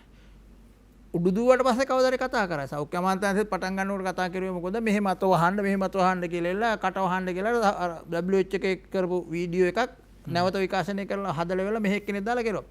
ඒතකොට දැන් මේ ප්‍රශ්න එක ප්‍රශ්නයක්දී ප්‍රශ්නෙට ඊළඟ ප්‍රශ්නයක් තවතුලින් එනවයි කියන එක මේ පාලකයෝ සහ මේ නිලධාරීන් දැනගන්න ඕන. ඉතින් ජනතාවටත් ඒක සබුද්ධිකව හිතන්න ඕන. මේ පාවිච්චි කරන ප්‍රමාණයට විසි කරන ප්‍රමාණය මේ මීට ඉස්සර මේ කියන්නේ සනීපාරක්ෂක තුවා සහ පොඩි ළමයිට අඳින පැම්පර්ස් වලට වඩා විශාල ප්‍රශ්නයක් බවට පත් වෙලා තියෙනවා. දැන් පැම්පර්ස් සහ මේ අපි හාංකඩ රෙද්ද පොඩි දරුවන්ට ඇඳුවේනේ. එක්ක පරණ රෙද්දක් අරගෙන හදලා තියෙනවා. එහෙම නැත්නම් චීස් ක්ලොත් කියලා තියෙන පොඩි ඒ ළමයිට දාන්න දෙන. ඒ අපේ කාලේ පුංචි කාලේ අපිට හැබැයි අද වෙලා තියෙන්නේ ෆැෂන් එකක් තියෙනවා. අර සුපර් මාකට් එකට ගිහිල්ලා ලොකු බෑග් එකේ දාපු ටික අරගෙන එන්නනේ. ඒතර මේ අපි මේ පාලකයට විතරක් මේ ගැන කතා කරලා බැනලා වැඩක් නැහැ. පාලකයෝ සියල්ල පාලකයෝ අවුරුදු 5න් පහළ වෙනස් වෙනවා. නමුත් මේ වසන්ත බණ්ඩාර මහත්තයා නීති හදන්න ඕනේ නැද්ද රටක? දැන් රටකට ජනතාවට ඕන විදිහට මේ පරිසරය පාවිච්චි කරන්න බෑ. මේ අපි අනාගත පරම්පරාවෙන් ණයට ගත්ත පොළොවක ඉන්නේ. මේ පොළොව දූෂණය කරොත්, මේ ගස් ටික කපලා දැම්මොත්, මේ වායුගෝලයේ හුස්ම ගන්න අයිතියක් නැති කරොත්, දැන් අද වාතයේ ඔක්සිජන් ප්‍රශ්නයක් ඇවිල්ලා කොළඹට ඇවිල්ලා දැන් මේ ප්‍රශ්නේ දැන් හුස්ම ගැනීම අර්බුදේ මේ දැන් මේ දවස්වල තියෙන උණුසුමත් එක්ක අපි ටිකක් තීරණාත්මක තැනකට ඇවිල්ලා ඉන්නේ දැන් මේ අපිට දැන් මේවට වෙයි ප්‍රතිපත්ති හදන්නේ කවුරුත් එන්නේ නැහැ නේ පරිසරය දූෂණය කරනවා කියලා. එන්නේ පරිසරය රකින්නවා කියලා. හැබැයි සිද්ධ වෙන්නේ හානියක්. කාගේද වැරද්ද? දේශපාලන පැත්තේ තීන්දුව తీරන වල වැරද්දක්ද මේ තියෙන්නේ? ඔව් නීති නම් මං හිතන්නේ අපේ රටේ තරම් නීති ඉන්දියාවෙත් නැහැ කියලා මං හිතන්නේ. පරිසර සංරක්ෂණයට අදාළව විශාල නීති පද්ධතියක් අපේ තියෙනවා. වන සංරක්ෂණ පනත, වන ජීවී පනත, පාංශු සංරක්ෂණ පනත, ඔය හඳබිම අධිකාරිය වගේ යම් ප්‍රාදේශීය සංවේදී කලාප ආරක්ෂා කිරීම සඳහා තියෙන පනත්, ඒ ආදි වශයෙන් මධ්‍ය පරිසර අධිකාරිය පනත, ඒ ආදි වශයෙන් පනත් රාශියක් තියෙනවා. ආයතන රාශියක් තියෙනවා නිලධාරීන් පත් කරලා ඉන්නවා. නමුත් අපේ දැන් මේ ජීවන රටාව වෙනස් වීම, අපේ ආකල්ප වෙනස් වීම, දාර්ශනික පිළිගැනීම් වෙනස් වීම, සංවර්ධනය සම්බන්ධයෙන් න්‍යායාත්මක පටලවා ගැනීම, ඒ ආදි වශයෙන් මහ විශාල ප්‍රශ්නයක් ඇතුලේ තමයි මේ ගොඩක් දේවල් වෙන්නේ. ඒවා නීතියෙන් විතරක් බේරන්න බෑ. දැන් යුරෝපා රටවල ගත්තොත් එහෙම ඉතින් පාසලක අපේ රටෙත් අපි කුඩා කාලේ එහෙම අපිට ඉගන්වනවා. අපි කුඩා කාලේ අපිට පරිසරයට ආදරය කරන්න මේ ජෛව විවිධත්වය පිළිබඳව මේ බීජවල විවිධත්වය ඒවා වවනකොට මට මතකයි කුඩා කාලේ අපේ කෘෂිකර්ම ගුරුවරයා ඒ බීජවල විවිධත්වය මේස උඩ එක එක ජාතියේ බීජ තියලා පෙන්නනවා. මේක කොච්චර ආශ්චර්යවත්ද කියලා. එතකොට ස්වභාව ධර්මයට ආදරය කරන්න මේ ආශ්චර්යය විඳින්න දරුවන්ට පුරුදු කරා විෂය මාලාව ඇතුලේ. එතකොට මේ බීජ අරන් ගිහලා ගෙදර පැල කරලා ඉවරලා මේ පැලේ ගැන ඇවිල්ලා කියන්න ඕනේ. දැන් දළු දෙකක් දැම්ම සර් කියලා. ඊට පස්සේ දැන් ඇවිල්ලා මල් පිපිලා. මල් වලට මොකද වෙන්නේ? දලඹු ඇවිල්ලා කාලා, ගොළුබිල්ල ඇවිල්ලා කාලා. ඒතකොට මේවා ඉගෙන ගන්න පාසලේ ක්‍රියාකාරකම් තිබුණා. විෂයට ඒවා ඇතුල් කරලා තිබුණා. ඉතින් ඒක ඇතුලේ දරුවෝ ඉගෙන ගත්ත ආදරය කරන්න. එතකොට ගහක අත්තක් කැපුවොත් අපි තාත්තා එක්ක රණ්ඩු වෙනවා. ඒක ඌමනාම දෙයකට කැපුවොත් ඒක වරදක් කියලා කුඩා කාලේ එහෙම මම මේ අවුරුදු 50කට එහා කාලයක් ගැන මේ කියන්නේ. දැන් මේ කාලේ ඒව ඔක්කොම වෙනස් වෙලා පාසලේ බොහොම තාක්ෂණික දේවල් ටිකක් තමයි පරිසරය කියලා උගන්වන්නේ. ඒ දරුවා හැඟීම්බරව ඒ පරිසරයට ආදරය කරන බැඳෙන විදිහේ විෂය මාලාවක් නෙමෙයි ඒ උගන්වන්නේ. මොනවා හරි පරිසරයේ තියෙන අංගෝපාංග හරි මෙන්න මෙහෙම පරිසර පද්ධති තියෙනවා, සංවේදී පද්ධති තියෙනවා, අහවල් එක තියෙනවා, මෙහෙම තියෙනවා කියලා උදාහරණ මුතුරාජවෙල. නමුත් මුතුරාජවෙල දැන් මේ වන සංරක්ෂණ මේ වන පනතෙන් අයින් කරලා දැන් ඒක පවරනවා මේ නාගරික සංවර්ධන අධිකාරියට. නාගර සංවාධිකාරය කියන්නේ මහා තක්කඩිය ආයතනයක් කිසිදු පරිසරය ගැන වටිනාකමක් නැති ඒක ඉඩම් අත්පත් කරගෙන ඉඩම් ආයෝජකයන්ට දෙන්න තමයි වැඩේ කරන්නේ. එතකොට ඒ මහා ප්‍රශ්නය ගැන අවබෝධයක් නැහැ. දැන් ඒ කියන්නේ අර ඒවා සිදුවෙන්නේ අර මෙතෙක් කල් හදපු මිනිහා. දැන් මේ මිනිස්යාට මේවා ගැන ආදරයක් එහෙම උසස් ආකල්පයක් නැතිකම විතරක් නෙමෙයි. ජීවන රටාව වෙනස් වීම. මට මතකයි අපි විශ්වවිද්‍යාලේ ඉන්න කාලේ රේල්වේ ස්ටේෂන් එකේ පිටකොටුවේ වීදි නාට්‍යයක් තිබ්බා. හත්තොටුගම මහත්තයා මම හිතන ඔබතුමාගේ ගුරුවරයෙක්. මම අහලා තියෙනවා එහෙම ඔබතුමා කියලා තියෙනවා. අපි බොහොම ආදරය කරපු වීදි නාට්‍ය ශිල්පියෙක්. එදා පොලිසියෙන් ඇවිල්ලා ගහලා එළවුවා ඒක මේ මොකද ඒ ආණ්ඩුව විවේචනය කරනවා කියලා. මොකද එදා හැබැයි මේ නාට්‍යයේ තිබුණු කොටසක් මට අද වගේ මතකයි. ඔහු අනාගතයේ අපේ මිනිස්සු දරුවෝ පාසල් යනවා මේ ප්ලාස්ටික් වතුර කඩෙන් ගත්ත වතුර බෝතලයකුයි ඔක්සිජන් මේ පොඩි බෝතලයකුයි අතේ තියාගන්න. ඒතොර ඉතින් ඒක එදා කාලේ කිසි දවසක එහෙම මේ වෙයි කියලා හිතන්න බැරි දෙයක්. නමුත් අද මේ ඊටාම අඩු ආදායම්ලාභීන් පවා බස් එකේ යනකොට කඩේ වතුර බෝතලෙක තරම් බස් එකට ගොඩ වෙනවා මම ඇසින් දැකලා තියෙනවා. දැන් ඒක සාමාන්‍ය දෙයක් බවට පත් වෙලා. සමහර රටවල බියර් බෝතලයකට වඩා ගාණ වැඩි වතුර බෝතලයක්. දැන් අපේ රටෙත් කිරි බෝතලයකට වඩා කිරි විකුණන මිලට වඩා වැඩි වතුර ලීටර එක මිල. දැන් නම් කිරි පොඩ්ඩක් වැඩි වෙලා තියෙනවා. ඉතින් එතනට සමාජයේ නොදැනුවත්ව හිමින් ඇවිල්ලා තියෙනවා. එදා හත්තොටුගම මහත්තයාට පොලිසියෙන් ගහලා එළෙව්වා මේ ආණ්ඩුව විවේචනය කරන්න මේ බොරු මත හදනවා කියලා. නමුත් දැන් ඒක සිදු වෙලා අපේ ජීවිත කාලය ඇතුළේම අපි කිසි දවසක හිතුවේ නැහැ. අපි පිට රටක ගියාමත් මේ මෑත කාලෙත් ඒ වතුර බෝතල් පාවිච්චි කරන විදිය දැක්කම ලංකාවේ නම් එහෙම වෙන්නේ නැති වෙයි කියලා හිතුවා. ඒතකොට ලංකාවේ මේ විශාල මුදලක් වියදම් කරනවා මේ ජල සම්පාදනය සඳහා. අපි ඉන්දියාව වගේ රටක් ගත්තොත් අපි ඒක පුද්ගල පැත්තෙන් ගත්තොත් අපි ලොකු ඉහළ මට්ටමක ඉන්නවා. අපි පිරිසුදු ජලය සපයන්න විශාල ආයෝජනයක් කරනවා. එතකොට නමුත් අපේ කඩේක අපි ඒක අතරම නීතියෙන් උනත් පනවන්න පුළුවන්. කඩේක කෑම දෙන කඩේක වතුර දෙන්න ඕන මහජනයාට. පිරිසුදු වීදුරුවක පිරිසුදු වතුර දෙන්න ඕන. හැබැයි එහෙම දෙන්නේ නැහැ. මහජනයාට කියනවා බෝතලයක් ගන්න කියලා. ඒතර මහජනයා බනිස් එකක් කාලා රුපියල් 50ක් දීලා තව රුපියල් 35ක් දීලා වතුර බෝතලයක් නැත්නම් 50ක් දීලා වතුර බෝතලෙකුත් ගන්න ඕන. එතනට පොළඹවනවා. ඒතර වෙලෙන්දාට පොඩි ලාභයක් තියෙනවා. අමතර ලාභයක් හම්බ වෙනවා. කෑම විකිණීමට අමතරව. මේ මහා විශාල දැන් මම මේ කියන්නේ මේ බණ්ඩාරනායක සම්මන්ත්‍රණ ශාලාවේ තියෙනවා විශාල කැන්ටින් එකක්. ඒතර ආණ්ඩුව කුලියට දීලා කොන්ත්‍රාත්කරුවෙක් එක කරන්නේ. ඉතින් එතන මම යම් රාජකාරියකට ගිහිල්ලා එතන කල් වේලා ගියා මං පොඩි ආහාරයක් ගන්න එතනට ගියා. ඊට පස්සේ මං වතුර ඉල්ලුවා. බෝතලයක් ගන්නකො මම කිව්වා මම බෝතල් ගන්න නැහැ. මට වතුර දෙන්න. ඔගොල්ලෝ මෙතන රජයේ ඔයගොල්ලන්ට මේ පහසුකම් ඔක්කොම දීලා තියෙනවා මේ වතුර දෙන්න මට කියලා. එහෙනම් අතන තියෙනවා කියලා බොණ්ඩ කියලා. යනකොට ඒ මේ වැසිකිලි තියෙන කොරිඩෝ එකේ මේ සිංක එකක් තියෙනවා බේසමක් තියෙනවා. එතන උඩ ජනෙල් පඩිය උඩ වීදුරුවක් තියලා තියෙනවා. හරි. එතකොට මිනිහෙක් එතන කෑම කණ්ඩෙන කෙනෙක් කිසි දවසක ගිහලා අතනින් වතුර බොන්නේ නැහැ. එක වීදුරුවක් තියලා තියෙනවා. මේ මිනිහම මේ වතුර ඒ වීදුරුව හොදගෙන කෑම කණ්ඩ ආපු කෙනාම එකෙක් වතුර බොන්නේ නැහැ. එතකොට එයාට වතුර බෝතලයක් විකුණන්න අවස්ථාවක් හම්බ වෙනවා. ඒතර බොහෝ විට එතන මා බලා සිටියා මේ කුඩා දරුවොත් හිටියා. ඒ අය බොන්නේ පැණි බීම. වතුර දෙන්නේ නැති නිසා වතුර නැති නිසා ඒ අය පැණි බීම බොන්නත් පොළඹවනවා. වතුර බෝතල් විතරක් නෙමෙයි. ඒතර මේ වාණිජකරණය ඇතුලේ ඊටාම දුෂ්ට විදියට මේ මිනිස්සුන්ගේ ජීවන රටාවල් වෙනස් කරලා තියෙනවා වෙලෙන්දන් විසින්. හැබැයි ආණ්ඩුවට ඒක වෙනස් කරන්න පුළුවන්. නගර සභාවලට ඒක වෙනස් කරන්න පුළුවන්. ඒක කොන්දේසියක් දාන්න පුළුවන්. කෑම කඩේක අනිවාර්යයෙන්ම පිරිසුදු වතුර සපිය යුතුයි. ඒක කොන්දේසිය. ඒතර ප්ලාස්ටික් බෝතල් තිබ්බට මිනිස්සු ගන්න අවශ්‍ය වෙන්නේ. සමහර ඔය එවැනි බෝතල් පොඩි දෙයක් මේ කියන්නේ. පොලිතීන් සම්බන්ධවත් එහෙම ප්‍රතිපත්ති ගත්තා ඉතිහාසයේ. හැබැයි මේ කෑම උතන කොලේ තහනම් කළා. ඊට පස්සේ තව ඒ පොලිතින් මලු තහනම් කළා. ඒ කියන්නේ මේ සිලිසිලි මල්ල අපි නිතරම දෙන සුපිරි වෙළඳසල් වලින් අපිට එක නිෂ්පාදන භාණ්ඩයකට එක බැගින් දෙන මලු විශාල සංඛ්‍යාවක් අපි ළඟට එනවා. දැන් මේවාට ඇයි ප්‍රතිපත්ති හදන්න බෑ? මේවා තහනම් කරයි ආයෙන්නේ. එක්කෝ මේ සමාගම් පවත්වාගෙන යන්නද මේ නිෂ්පාදනය කරන අය පවත්වාගෙන යන්නද මොකද්ද මේක අපිට තේරෙන්නේ නැහැ. මාජානය හැටියට සමහර දේවල් තහනම් කරනවා කියනවා ආයෙ පහුවෙන්ද වෙළඳ පොලිතියට. ඒකට නීතිත් නැහැ. නීති තිබ්බට ක්‍රියාත්මක වෙන්නේ නැහැ. කොහෙද වරද? ජීවන රටාව ආකල්ප වෙනස් කරගන්න නැතුව වෙනස් කිරීම සඳහා ඒ ගත යුතු ක්‍රියාමාර්ග ගන්න නැතුව නීතියෙන් විතරක් මේක කරන්න බෑ ගමගේ මහත්තයා. ඉතින් දැන් අතරම දැන් මං කිව්වේ යුරෝපා රටවල් වල අපි දකිනවා ඒ පාසල් වල දරුවන්ට ඒක පුරුදු කරනවා. ඔවුන් ටොපි කොලයක් හරි බිම දැම්මොත් ඒක ලොකු වරදක්. ඔවුන්ට ඇති වෙනවා ඇවත් සිතක් මා වරදක් කළා කියලා. එයා දුවගෙන ගිහලා ඒක ආපහු අහුල ගන්නවා. අපේ දරුවෝ සමහර පාසල් වල එහෙම දරුවෝ ඉන්නවා. එහෙම නැතුව නෙමෙයි. මං කියන්නේ සමස්තයක් ලෙස මේ පරිසරයට මොකක් හරි අගතියක් කරොත් කෙල ගැසීම් වෙන්න පුළුවන් ප්‍රසිද්ධ ස්ථානයක ටොපි කොලයක් දානක වෙන්න පුළුවන් බස් ටිකට් එක දානක වෙන්න පුළුවන්. ඒක නොකළ යුතු දෙයක් කියලා ලොකුවට දරුවගේ හිතේ හදලා තියෙනවා. එතකොට ටොපි කොලයක් බිම දාන එකත් වරදක් මා නොකළ යුතුයි. එහෙම කළොත් ලැජ්ජාවටපත් වෙනවා. අනිත් එක්ක නායක පෙන්නලා දෙනවා ලැජ්ජා වෙනවා. එහෙම එකක් සංස්කෘතික වශයෙන් අධ්‍යාපනිකව අපි හදන්නේ නැහැ. එහෙම හදන මිනිහෙකුට විතරයි මේක රකින්න පුළුවන්. නමුත් දැන් කොහේ හරි වැරදිලා නැද්ද? දැන් අපි කියමුකෝ යතුරු පැදියක හිස් වැසුමක් නැතුව යන්නේ නැහැ නේ කෙනෙක්. ඒක දා ගන්නවා. ඒකට එතන හරි තදින් බලනවා.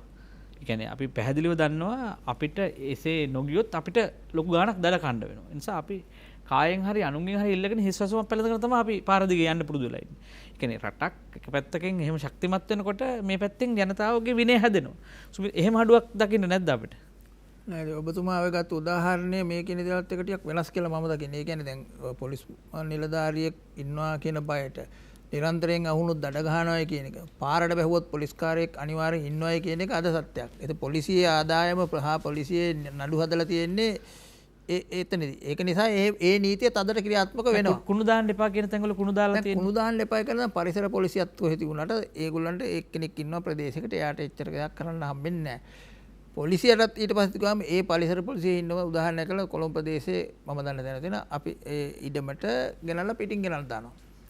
ඒතර දැන් කවුරු හරි කෙනෙක් පිටින් ගෙනත් දැම ඉඩමේ අයිතිකාරයතාව ඉඩමේ පදිංචි නැති වුණාට නැති නිසා පොලිසිය හැමදාම කතා කරන්නේ ඉඩමේ කුණු දාලා තියෙනවා කියලා.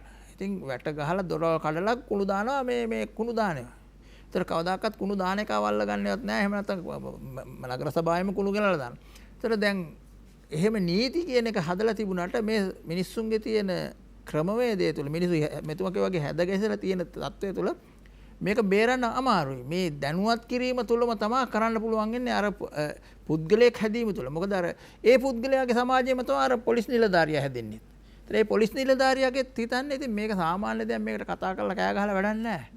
එහෙම නැත්නම් අනිත් පැත්තෙන් බලද්දී කොහෙ දාන්නද කියන ප්‍රශ්නේ එනවා. දැන් උදාහරණයක් කියලා ගත්තොත් කොළඹ නගරයේ නීතිය තියෙනවා අපි තුමු දැන් මේ ක්ලිනික් එකක හරි මොකක් හරි හොස්පිටල් එකක දේවල් අයින් කරන්න.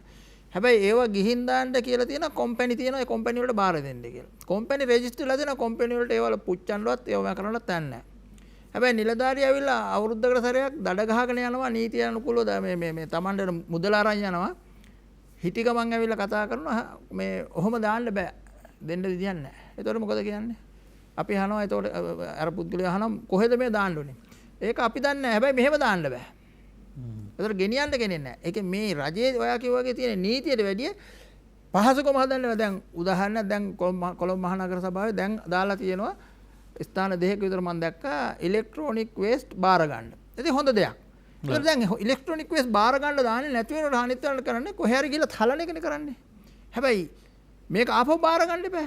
එහෙනම් බාර ගන්න ඒවල් ප්‍රතිචක්‍රීකරණ ක්‍රමවේදයක් තියෙන්න ඕන. ඒතකොට දැන් ලංකාවට ගෙනල්ලා තියෙනවා අපි ඉලෙක්ට්‍රික් වාහන දැන්ට 8000කට වැඩි තියෙනවා කියලා කියනවා.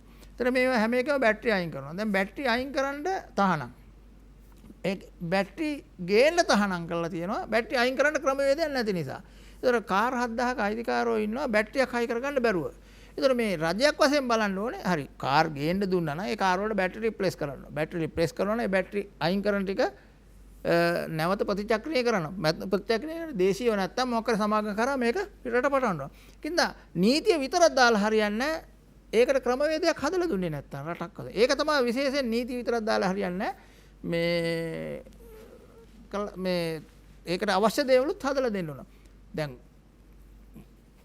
මොනවාද මෝටර් සයිකලයක යනකොට මේ හෙල්මට් එකක් දාගන්න කියන එකයි මේවයි ඊට වැඩි ටිකක් සංකීර්ණ ප්‍රශ්න. නම් නීතිමය බලනකොට එහෙම බැයිද නීතිමය වශයෙන්? නීතිය විතරක් දාලා හරියන්නේ නැහැ නේද? දැන් නීතිය දාලා තිබුණාට හෙල්මට් එක දාගෙන ගෙදර යනවා තමන්ගේ පෞද්ගලික මේ ආවරණයක් නේ. හැබැයි දැන් මේ කුණු කසල බැහැර කරනවා කියනකොට දැන් හෙල්මට් විසිකරුවා නම් ඕක ඊට වෙනස් ප්‍රශ්නයක් නෑ. හෙල්මට් එක හැමදාම මාසෙකට සැරයක් හෙල්මට් එක අලුත් කරන එකක් කොහොමද මොනවද කියලා හිතන්න.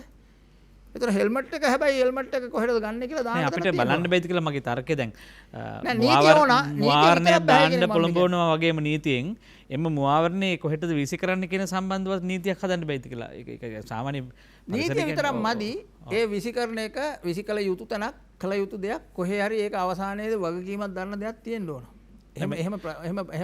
එහෙම දෙයක් හදලා තිබුණ නැත්නම් ඒක අනිවාර්යෙන් කොහේ හරි දාලා යනවා. දැන් මෙතුමා කිව්ව කාරණේදී දැන් රාජ්‍ය වගකීමක්නේ දැන් මේ සම්බන්ධව අධ්‍යාපනයට එකතු කරන එකක්. දැන් අපිට තාමත් මේ සම්බන්ධව මේ කොවිඩ් සම්බන්ධය හා මේ ඒ හා සම්බන්ධවත් තව පොතකට කොලයක් දෙකක් එකතු කරගන්න බැරි වෙලා අවුරුද්දක් ගත වෙනකොට අපි දැන් පාසල් ළමයි ලක්ෂ ගාණක් අපි පිටිපස්සේ ඉගෙන ගනිමින් එනවා. මේ කැලෑ ගැන, ජෛව විවිධත්වය ගැන, සත්තු සමනළු ගැන ඒ කටට උගන්වන්න අවශ්‍යයි දැන්වත්.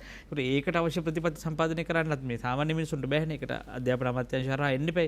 ඇයි මේව නොවෙන්නේ? කොතනද බරද දෙපුට සංවාදයක් නැද්ද? ඒකෙදී මෙහෙමනේ දැන් මේ කියන සමාජයේ ඉන්න මේකේ සත්වයාගේම මේ එකේම ප්‍රතිරූපය තමයි ඔය කියන අධ්‍යාපනඥයත් වෙලා ඉන්නේ, දේශපාලනඥයත් ඉන්නේ, පොලිස් නිලධාරියත් ඉන්නේ. හැබැයි මේක මීට වැඩිය හිතන විදිහට මේ අපේ විද්‍යාඥයෝ කියන මිනිස්සු එහෙම නැත්නම් ඉගෙනගත්තු මිනිස්සු මේකට ප්‍රතිපත්ති සම්පාදනය කරන්න එපා. ඒක තෙරපුමක් ලබා දෙන්න එපා. එහෙම තෙරපුමක් ලබා දෙන ප්‍රමාණයක් ඉන්නව නැහැ කියන්නේ නැහැ. එහෙම නැත්නම් මේ ටික ඉතුරු වෙලා නැහැ. හැබැයි මේක මීට වැඩිය ක්‍රමානුකූල වෙන්න ඕන. මේකට සම්පත් දැන් උදාහරණයක් කියලා ගත්තොත් අපි කතා කරන අපි මේ මෙතනත් අපි කතා කරන මේ ලංකාව ඉතියෝපියාව වගේ වෙන්න බෑනේ කියලා වෙලා. හැබැයි අද වෙනකොට ඉතියෝපියාවේ සල්ලි වලින් මේ ඒගොල්ලන්ගේ අගනගරේ කැලිකසල විද්‍යානුකූලව දහනය කරලා ඉවරලා මේ මොනවාද විදුලිය නිපදවන ව්‍යාපෘතියක් කරන් තියෙනවා. අපි හැබැයි අපේ රටේ මේක දැන් අවුරුදු 10ක් 12ක් තිස්සේ ඉඳන් කතා කරනවා. ඒක වෙන්නේ නැහැ. අපි මේ ඇත්තට මේ පරිසර ප්‍රශ්නේ මේ අගක් මුලක් නැති ප්‍රශ්නයක්ද? මේකේ කොහෙද කෙලවර? කොතනද පටන් ගන්නේ? මේව සමහර ඒවා සාධාරණයි වගේ පේනවා බැලු බැලමට. සංවර්ධනයේදී මේවා කළ යුතුයි කියලා ඇතැම් අය මැසිවිලි නගිනවා, චෝදනා කරනවා. තව අය කියනවා නෑ මේක කරන්න බෑ, මේක කරොත් අපිට ප්‍රශ්නයක් තියෙනවා කියලා. හැබැයි බැලු බැලමට මිනිස්සු ඇතුලේ ලොකු අර්බුද ටිකක් තියෙනවා. හුස්ම ගන්න ප්‍රශ්න තියෙනවා. ආහාර ප්‍රශ්න ගොඩක් තියෙනවා. ජලයට පානීය ජලයට ළඟාවීමේ පිරිසුදු පානීය ජලයේ ගැටලුවක් තියෙනවා. රටවටේ තියෙන සාගරයේ සමුද්‍රයේ දූෂණය වීමේ වෙරළ, ඊට පස්සේ ගංගා ඇලදොල පස් කඩා වැටීම්, නායම් තව දාලා හාරනවා. මේ පොඩි බිමක් මේක ඇතුලේ මේක කළමනාකරණය කරගන්න බැරි වෙලා තියෙනවා අපිට. කොහෙද මේ ප්‍රශ්නේ අගමුල? අපි හොයමු. අපි යනවා නින්නද සජීවී සංවාදය ඊළඟ විරාමයට. ඇත්තට මේක ප්‍රශ්නයක් තමයි. අපි ගෙල්ලන විරාමයට. නැවතත් නින්නද සජීවී සංවාදය සමගයි මේක වන්නේ. පරිසර විනාශයේ ඇත්ත නැත්නම් මොකක්ද? ඇත්ත නැත්ත හොයන වෙලාවේ මේ ප්‍රශ්නේ අගමුල තේරුම් ගන්න බැරුව බොහෝ දෙනෙක් ඉන්නවා. අපි හැමෝටම මේකේ ප්‍රශ්නයක් තියෙනවා. මේ සම්බන්ධව තැන් වල විවිධ සාකච්ඡා තියෙනවා, කතා බහ තියෙනවා. ඇතැම් වේදිකාවල පොරොන්දු ගොඩක් තියෙනවා. තැන් වල ලියකියවිලි ලියවිච්ච නීති රීති තියෙනවා. හුදකලා වෙලා තියෙන ප්‍රතිපත්ති 50ක් තියෙනවා. මේවට රාජ්‍ය නිලධාරීන් ඉන්නවා, ආයතන තියෙනවා. හැබැයි අපි තාමත් හුස්ම ගන්න බව අමතක වෙලා තියෙනවා. මොහොතක් පාසා වතුර බොන බව අමතක වෙලා තියෙනවා. වේලක් ගානේ අපි ආහාර ගන්නවා කියලා අමතක වෙලා තියෙනවා. මේ සියල්ල නිෂ්පාදනය වෙන්නේ තමා වටා තියෙන ලෝකය ඇතුලේ. තමා වටා ලෝකය තමයි පරිසරය කියන්නේ. තමන්ගේ ගේට්ටුව හදාගෙන ඉබ්බෙක් දාගෙන ගේට්ටුවෙන් එහාට කුණු පාර්සලේ දාපුවාම එතනින් එහා තමන්ගේ ලෝකය නෙවෙයි කියලා හිතෙන මිනිස්සුන්ටත් ආපහු හිතන්න ඕන කාලය ඇවිල්ලා තියෙන්නේ. ඒ නිසා මේ වෛද්‍ය වසන්ත බණ්ඩාර මහත්තයා මේ ප්‍රශ්නය තාම අපිට අගමුල හොයාගන්න බෑ. මේක දිගක් පළලක් සීමාවක් නෑ. ඒක පරිසරයේ තරම්ම විශාලයි. ඒක කොහොමද මේ අපේ සීමාව ලකුණු කරගන්නේ? මේ අපි දැන් මේ හැමෝම පරිසරය ගැන කිව්වහම මේ 1 2 3 වශයෙන් අපිට කරන්න දේවල් නිශ්චිතව හඳුනා නොගත්තොත් අපි හැමදාම මේ කතා කරනවා. ගස් හිටෙව්වට කැලෑ හිටවන්න බෑ. දැන් අපිට ලොකු අවුලක ඉන්නේ මේ සම්බන්ධව. ඔබ කියන එක ඇත්ත. මේක පැටලිල්ලක් තියෙනවා. මේක අපි දැන් මේ අයිස්කන්ධේ මුදුන ගැන තමයි අපි මේ ගොඩක් කතා කරන්නේ. මේ පරිසර දූෂණය සම්බන්ධයෙන්, ජල දූෂණය සම්බන්ධයෙන් විශාල වශයෙන් අපිට දැනෙන්නේ, අපි පැමිණිලි කරන්නේ, පොලිසිය දාලා අල්ලන්නේ, මේ ඔක්කොම කරන්නේ ඒකට. ඒ අතර වනාන්තර විනාශය ඒකත් අපිට මතු පිටින් පේන දෙයක්. හැබැයි ඊට යටින් මාරකව අර පසට සිදුවන විනාශය, පසට එකතු කරන බැර ලෝහසාය රසායනික ද්‍රව්‍ය වලින් කරන විනාශය, කෘෂි රසායන මෙට්‍රික් ටොන් ලක්ෂ 5ක් විතර අවුරුද්දකට අපි මේ පුඩා රටේ පසට ජලයට දානවා. පස විනාශ කරමින් ඒක පෝෂණය කරන්න අර ඔක්කොම වසවිස ගෙනල් දානවා. සාරවත්ම කොටසට දාන්න. ඒක සමාජයේ උකට කතාබහට ලක් වෙන්නේ නැහැ. ඉතින් මේ සියල්ලේ උපත තියෙන්නේ හේතු කාරණා කීපයක් මත. එකක් අපේ මේ සංවර්ධන මොඩලේ අපිට බටහිරයන් විසින් අපිට මේ හඳුන්ලා දීපු සංවර්ධන මොඩලේ ඇතුලේ මහා පරිසර විනාශයක් සිදු වෙනවා. ඒක දැන් බටහිර රටවල් ඒව දැන් වෙනස් කරගෙන නිවැරදි කරගන්න උත්සාහ ගනිමින් ඉන්නවා. ඔවුන්ගේ ජීවන රටාව, අපේ ජීවන රටාව, අපේ ආකල්ප.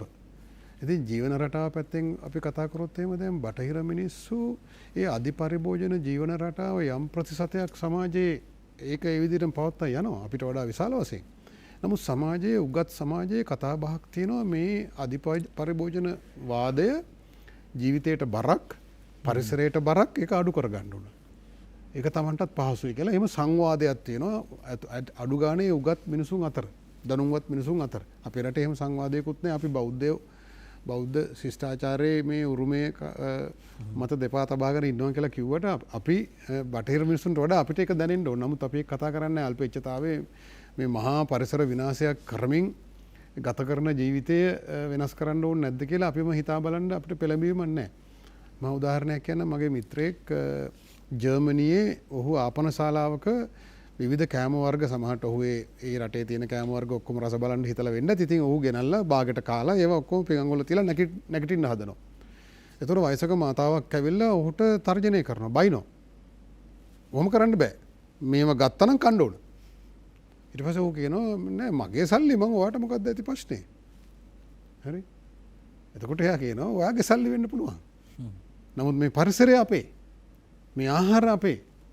ඔයා එක පැත්තකින් තව මිනිස්සුන්ට කන්න තියෙන ආහාර ප්‍රමාණයක් ඔයා විනාශ කරනවා, අනිත් පැත්තෙන් ඔයා කසල ප්‍රමාණය වැඩි කරනවා. එහෙම කරන්න බෑ ඔයාට. ඔයා Tamanට කෑමට ගත යුතු ප්‍රමාණය තමයි ගන්න ඕනේ. ඉතින් තවත් තැනක අපි හිතමු මේ දැන් අපේ රටේ අපි හරියට දකිනවා. රියදුරු මහත්තුරු අපේ රටේ ප්‍රධාන කාර්යාලවල ලොකු මහත්තුරුත් ඩ්‍රයිවර් මහත්මයාට කියනවා කලින් ඇවිල්ලා AC එක දාලා තියන්න කියලා. එයා එනකොට හොඳට කූල් වෙලා තියෙන්න. මේ අපේ ආකල්ප උසස් නිලධාරීන්ගේ ආකල්ප. එතකොට ඩ්‍රයිවර් මහත්තයා ගිහිල්ලා ලොකු මහත්තයා කොහෙර ගිහිල්ලා තබරුමට ගිහිල්ලා එනකන් හරි මොනවා හරි එනකන් එතුමා කාර් එන්ජිම ඔෆ් කරලා එළියට බහලා ඉන්නේ නැහැ. ඔහු AC එක දාගෙන ඉන්නේ. එතකොට ඔහු ඒ වෙනකොට අර එළියේ ඉන්න මිනිස්සුන්ට කාබන් ඩයොක්සයිඩ් එළියට දානවා. ඔහුට කූල් එක ගන්න. හැබැයි කවුරුත් තට්ටු කරලා අහන්නේ නැහැ මේ ඔබතුමාට ඔහොම අයිතියක් නැහැ කරන්නේ. නෑ මගේ පෙට්‍රල් මගේ කාර් එක කියලා කියන්න බෑ එතකොට. ඔබට පුළුවන් පෙට්‍රල් දාහන එකලා පාරේ යන්න. හැබැයි ඔබට නවත්තගෙන මේ වායු සමීකරණය දාගෙන ඉන්න අයිතියක් නැහැ. ඔයා ඒ එළියේ ඉන්න මිනිස්සුන්ට කාබන් ඩයොක්සයිඩ් නිකුත් කරමින් ඔයා සීතලේ ඉන්නවා. එමනම් ඔයා බහැලා ගිහිල්ලා වෙන ඉන්න පුළුවන් තැනක ඉන්න ඕන. ඒවා ඒ විවිධ සමාජවල එහෙම කතා වෙනවා. එහෙම කරොත් තට්ටු කරලා විදුරුවට ඔයා වැරදි ඒක කරන්න ඕෆ් කරන්න එන්ජින් එක කියලා. ඔයාට එහෙම ඉන්න බෑ. ඔයා එහෙනම් ඇතුළට ඇවිල්ලා ඉන්න. සූපර් මාකට් එක ඇතුළට යන්න නැත්නම් ගහක් යටට යන්න. ඒතොර එහෙම ආකල්ප ලෝකයේ සංවාදයට ලක් වෙනවා. ඒවා වැරදි කියලා. මම කිව්වා අර කෑම නාස්ති කරන එක වැරදි. දැන් අපේ රටේ ගන්න මැනින් මාකට් එකේ මෙට්‍රික් ටොන් නගර සභාවේ නිලධාරියෙක් මට කිව්වේ මෙට්‍රික් ටොන් දවසකට මේ 30000ක් විතර එකතු වෙනවා. හරි. සමහරවිට මෙට්‍රික් ටන් 30ක්. හරි. කිලෝ 30000ක්. එතකොට කඩුවෙල නගර සභාවෙත් මෙට්‍රික් ටන් 40ක් ඉඳුල් එකතු වෙනවා. ඒතකොට හිතන්න මොන තරම් කෑම නාස්තියක් කරනවද කියලා. හරි. ඒතර ඒ ඔක්කොම බරක් කසල ලෙස අරගෙන ගිහිල්ලා විවිධ තැන්වල ඒවා දානවා. සමහර සංවේදී දැන් මුද්‍රාජල සංවේදී පරිසර පද්ධතියකට තමයි මේ කසල පොලිතින් අරගෙන ඔක්කොම මිශ්‍ර කරලා ගිහින් දාන්නේ. ඒවා වෙන් කරන්නෙත් නැහැ. අඩුතරමින් ඒවා නාගරික සත්ව පාලනය වෙන රටවල එහෙම ඒවා හඳුන්ලා දෙනවා. එතකොට දැන් අර මෙට්‍රික් ටොන් 40ක් දවසකට එහෙනම් අර මේ සත්ව පාලනයේ නාගරික සත්ව පාලනයේ ඌරු හදන ෆාම් එකකට මේ කැම ටික යනවා. ඒක තවත් කොහේ හරි පරිසරයේ විසි කරන්නේ නැහැ. එක පැත්තකින් අර දැන් අපේ රටේත් ගත්තම මේ එකට කියනවා ප්ලේට් වේස්ටේජ්. ඒ කියන්නේ පිඟානෙන් මේ 10%ක් විතර අපි කුණු බාල්දියට දානවා. එතකොට සුපර් මාකට් එකෙන් තව 30ක් විතර මේවා ප්‍රදර්ශනය කරන්න. දැන් ඔබ බලන්න පොළට ගියාම මේ ගෝවා ගෙඩිය කපලා ඒක ලස්සනට තියන්න. ඊට පස්සේ කසල වැඩි වෙනවා. එතකොට රටේ ආහාර තොගයෙන් කොටසක් විනාශ වෙලා යනවා. ඒ පෙනුම ගන්න. ඒ අපේ වෙළඳපොළ ක්‍රමයේ මේ සුපර් මාකට් ක්‍රමය ඇතුළේ විශාල වශයෙන් පරිසරයට ආහාරයට ගත හැකි ද්‍රව්‍ය පරිසරයට එකතු කරනවා මිල වැඩිපුර ගෙවන්න දෙනවා. ඒ ලස්සනට මිලක් ගෙවන්න දෙනවා. හැබැයි අර ගෝව කොළ අපි වත්තෙන් ගලවගෙන ගියා නම් හරි වෙන පොඩි සිල්ලර කඩේන් ගත්තා නම් ඒවත් සුද්ධ කරලා කන්න පුළුවන්. ඒව කපලා කුණු බාල්දියට දාන්න ඕනේ නැහැ. නමුත් අර සුපිරිවෙල සැලේ විකිණීම සඳහා ආකර්ෂණය සඳහා ඒව කපලා විනාශ කරනවා. ඉතින් කසල තොගයත් අර පැත්තෙන් වැඩි වෙනවා. මේ මෙට්‍රික් ටොන් 30ක් දවසකට එකතු වෙන්නේ අර කියන කපලා සුද්ධ කරනවා. එක වෙළඳ පොලක මම කිව්වා මෙට්‍රික් ටොන් 30යි කියලා කිව්වේ කිලෝ 30000ක් එක වෙළඳ පොලක අර කියන මේ අලෙවිකරණ ක්‍රමවේද නිසා. ඒතර බලන්න පොඩි දේවල් වුණාට මේවා නිවැරදි කිරීමේදී අපිට විශාල වශයෙන් මේ හිතන විදිය වෙනස් කර ගැනීම මිනිසාගේ ආකල්ප වෙනස් කර ගැනීම අවශ්‍යයි කියන එක පිළිගන්න සිද්ධ වෙනවා. නීතියෙන් විතරක් මේක කරන්න බෑ. අර කියන මේ මහා පරිමාණ ප්‍රශ්නවලදී දැන් අපි කිව්වර වනාන්තර මහා පරිමාණයෙන් කපලා ඉඩම් කොල්ලේ ඒවා නීතිය මේ පොලිසිය යොදවලා නීතිය ක්‍රියාත්මක කළා ඒව නවත්තන්න ඕන. හැබැයි ඒව නවත්තන්නත් බැරි වෙන්නේ අර සංවර්ධන මොඩලයේ තියෙන ප්‍රශ්න නිසා. විශ්වාස කරනවා මේවා පුළුවන් තරම් මහා පරිමාණ වගාව තමයි දිරිමත් කරන්න ඕන. මහා පරිමාණ වගාවේ තමයි ඔය කියන පසට සිදුරු ලොකුම විනාශය සිදු වෙන්නේ. හැබැයි ලෝකයේ ආහාර නිෂ්පාදනයෙන් 75% කරන්නේ කුඩා පරිමාණ ගොවිපළවල. කුඩා පරිමාණ ගොවිපළවල. මේ වෙන න්‍යායක් හදනවා මහා පරිමාණය තමයි ලාභදායී කියලා. ඒකල මේ ඉඩම් මහා පරිමාණ වෙළෙන්දන්ට දීලා ගොවියා කම්කරුවෙක් බවට පත් කරනවා මේ මහා ඉඩම් වල වැඩ කරන කම්කරුවෙක් බවට පත් කරනවා. ඒතර මේ න්‍යායවල් හදන්නේ මේ එක්තරා ආකාරයකට මේ ආර්ථික කොල්ලේ යෙදෙන මහා සමාගම්. මේ න්‍යායවල් හදන ඒවා බොරු.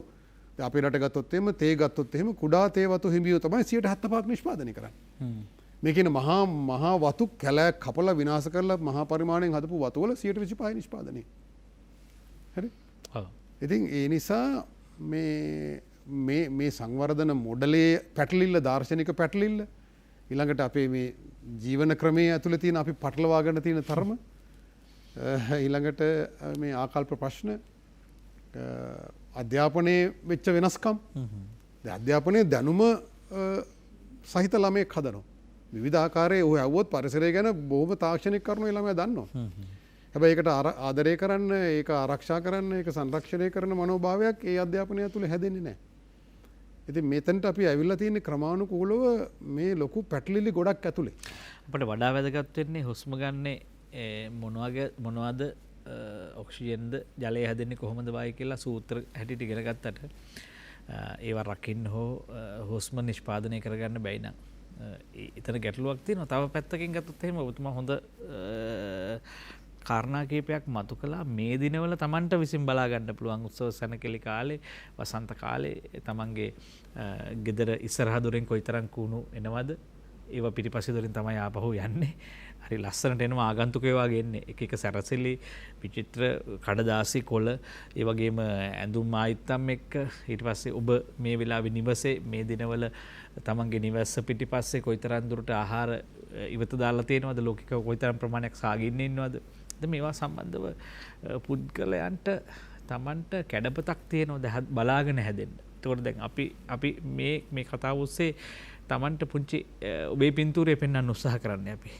සමාවෙන්නේ පිළිබඳව අපි අවිඥානිකව අපි මේ හැසිරුණොත් මේ පරිසර පද්ධතිය ඇතුලේ අපෙන් වෙන විනාශය බලකණ්ඩ තනි මිනිහට එක තනි පොලිස් කාර්යය ගානේ තියන්න බෑ. තමන්ගේ පොලිස් කාර්යය තමම බවට පත් වෙන්න ඕනේ. සුවිත් මහත්මයා එක පැත්තකින් ඒක හරි.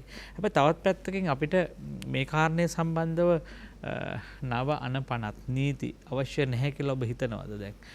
මේකට අලුතෙන් හඳුනාගත්තු යුතු කලාප. දැන් ඔබ කියන්නේ අලුතෙන් ප්‍රශ්න මුණ ගැහෙනවා කියලා දැන් අපිට අලුත් ප්‍රශ්න එනවා. දැන් අපි මේ පරිසරය හා සම්බන්ධ නව ප්‍රශ්න හම්බ වෙනවා අපිට. ඒවා සම්බන්ධව අධ්‍යයනය කරන විශ්වවිද්‍යාල සහ ඒ අධ්‍යාපන ආයතන වල කාර්යභාරයක් තියෙනවද? විද්වතුන්ගේ කාර්යභාරය අද කැලේ ගිහිල්ලා නැද්ද? අනිවාර්යයෙන්ම නීති කියන ඒවා ගලේ කොටලා තියෙන්නේ නැහැ නේ. නීති කියන අවශ්‍යතාවය අනුව වෙනස් වෙනවා. දැන් අපි කිව්වොත් දැන් මේ කොවිඩ් ආවට පස්සේ කොවිඩ් එක හැසිරෙන්න නීති පද්ධති හදලා තියෙනවානේ. ඒ වගේ මේ රටේ පරිසරය වෙනස් වෙනකොට පරිසරය ආරක්ෂා කිරීම සඳහා සහ ජීවන රටාව වෙනස් කිරීම සඳහා තීන්දුව తీරන ගන්නවන නීති ගේන්න ඕන. ඒකේ දැන් උදාහරණයක් ගමු පහුගිය කාලවල අපි දැන් ආවා පොල් තෙල් වල දැන් ඇෆ්ලටොක්සින් ප්‍රශ්නය ගැන. ඒතර දැන් ඒව ප්‍රශ්නේ තියෙන්නේ දැන් ඇෆ්ලටොක්සින් කියන එක අලුතෙන්ම දෙයක් ආවනම් අන්න අපි නීති අලුතෙන් හදන්න ඕන. හැබැයි අද ප්‍රශ්නේ තියලා තියෙන්නේ තිබෙන නීති භාවිතා කරන්න නැතිකමනේ. අපි ප්‍රශ්න පහුගිය කාලේ ප්‍රශ්නයක් ආවනේ ප්‍රධාන ගංගාවලට අපද්‍රව්‍ය මුදා හැරීම කියන ප්‍රශ්නේ ගමුකෝ. පොඩි ප්‍රශ්නයක් හුදකලා කරලා ගත්තා. ඒතකොට දැන් ඒකට ක්‍රියාමාර්ග ගන්න බොහොම පැහැදිලිනේ වෙන කානුව පේනවනම්. ඒ සමාගම ඉඳලා බටයක් යනවනම් මම කියන්නේ බොහොම පැහැදිලි. ඔය හරි ව්‍යාපාරික ආයතනයක ඉඳලා හරි මේ කානුව දිගේ යනවනම් වැටෙන්නේ කළු පාට වතුර නං. නීතිය තියෙනවා ඒවට. මම කියන්නේ අපි පාර්ලිමේන්තුවේ පොඩි කොටසක් අල්ලගෙන තියෙනවා මේ සම්බන්ධව. හැබැයි ඊට වඩා හාත්පස ලංකාවේ තිබුණු ජල මූලාශ්‍ර විනාශයක් ගත්තොත් කැලණි ගඟට ගත්තොත් කැලණි ගඟ දෙපැත්තේ ෆැක්ටරි 600කට වැඩිය කැලණි ගඟට අපද්‍රව්‍ය දාන තියෙනවා කියලා කියනවා. එතකොට කැලණි ගඟ දෙපැස්ස තියෙන්නේ කඩුවෙල මහනගර සභාව, පෑලියගොඩ මහනගර සභාව, මේ කොළඹ මහනගර සභාව පල්ලෙහා තියෙන්නේ. එතකොට ඔය ටිකේ තමයි විශාල වශයෙන් තියෙන්නේ. ඒතර ඔය තියෙන ඒවල දාන ප්‍රමාණය ඒවට අර වතුර යමක් දානකොට නීති තියෙනවා. ඒක BOD level එක COD level එක කියලා දාන්න පුළුවන් ප්‍රමාණය තියෙනවා. එතකොට දානකොට දැන් ඔය හැම එකේම සමාගම් වල මේවල බට ලයින් එකක් තිබුණාට කියන්නේ ඒගොල්ලෝ කියන්නේ වේස්ට් වලට දාන්න කොහෙවත් නැහැ. ඒගොල්ලෝ කොහෙ ටැංකියකට දාලා තියෙන්නේ ඒගොල්ලෝ. හැබැයි ඒ ටැංකිය වලට වැහි වතුර පාර හදලා තියෙනවා ඒ ටැංකියට යන්න. ඉතින් වැහි කාලේට තමයි උතුරලා ගඟට දාන්නේ. ඉතින් මේක හුඟක් අය දන්නවා. දැන් මේකට නීතියක් හදලා නැහැ. මෙහෙමනම් මේකට නීතියක් හදන්න නීතිය හදලා තියෙන්න ඕන. මෙහෙම කරන එක වැරදි. එහෙම නැත්නම් දඩ ගන්න. කම්පැනි කාර්යය හුඟක් මේ සමාගම් කාර්යය හුඟක් අය ෆැක්ටරි කරන්නේ අර වැහි කාලේට වතුර ටික තල්ලු කරලා යනවා. ඒතර අර වැහි වතුර ටික අරක තණු කොලා යන්නේ. කවුරු හරි කෙනෙකුට අරලා බලවන අර කියන ලිමිට් එකට ඒ වෙලාවේ බටෙන් එළියට යන එකෙන් වතුර ගත්තොත් අර වැහි වෙලාවක තමයි අරකින් එළියට යන්නේ. ඒක යනකොට ගන්නකොට අරක තණුක වෙච්ච එකක් තමයි යන්නේ. ඉතින් එහෙම හදලා තියෙනවනේ එහෙම තියෙන ෆැක්ටරිස් වලට වෙනම නීතියක් හදලා තියෙන නීතියෙන් දඬුවම් කරනවා. ඒක නොකර හින්නේ නීතිය අඩුපාඩුවට වැඩි වෙලා තියෙන්නේ. ඒවා නීතිය බලාත්මක කිරීමේ අධිකාරිය වල තියෙන ප්‍රශ්න. තව පුද්ගලයෝ. ඔව්. දැන් මෙතුමාගේ කියපු කාරණේ වසන්ත බණ්ඩාර මහත්තයා දැන් අපිට සමහර දේවල් තියෙනවා එකක් වෙනස් කිරීමෙන් ඔක්කොම හදා ගන්න පුළුවන්.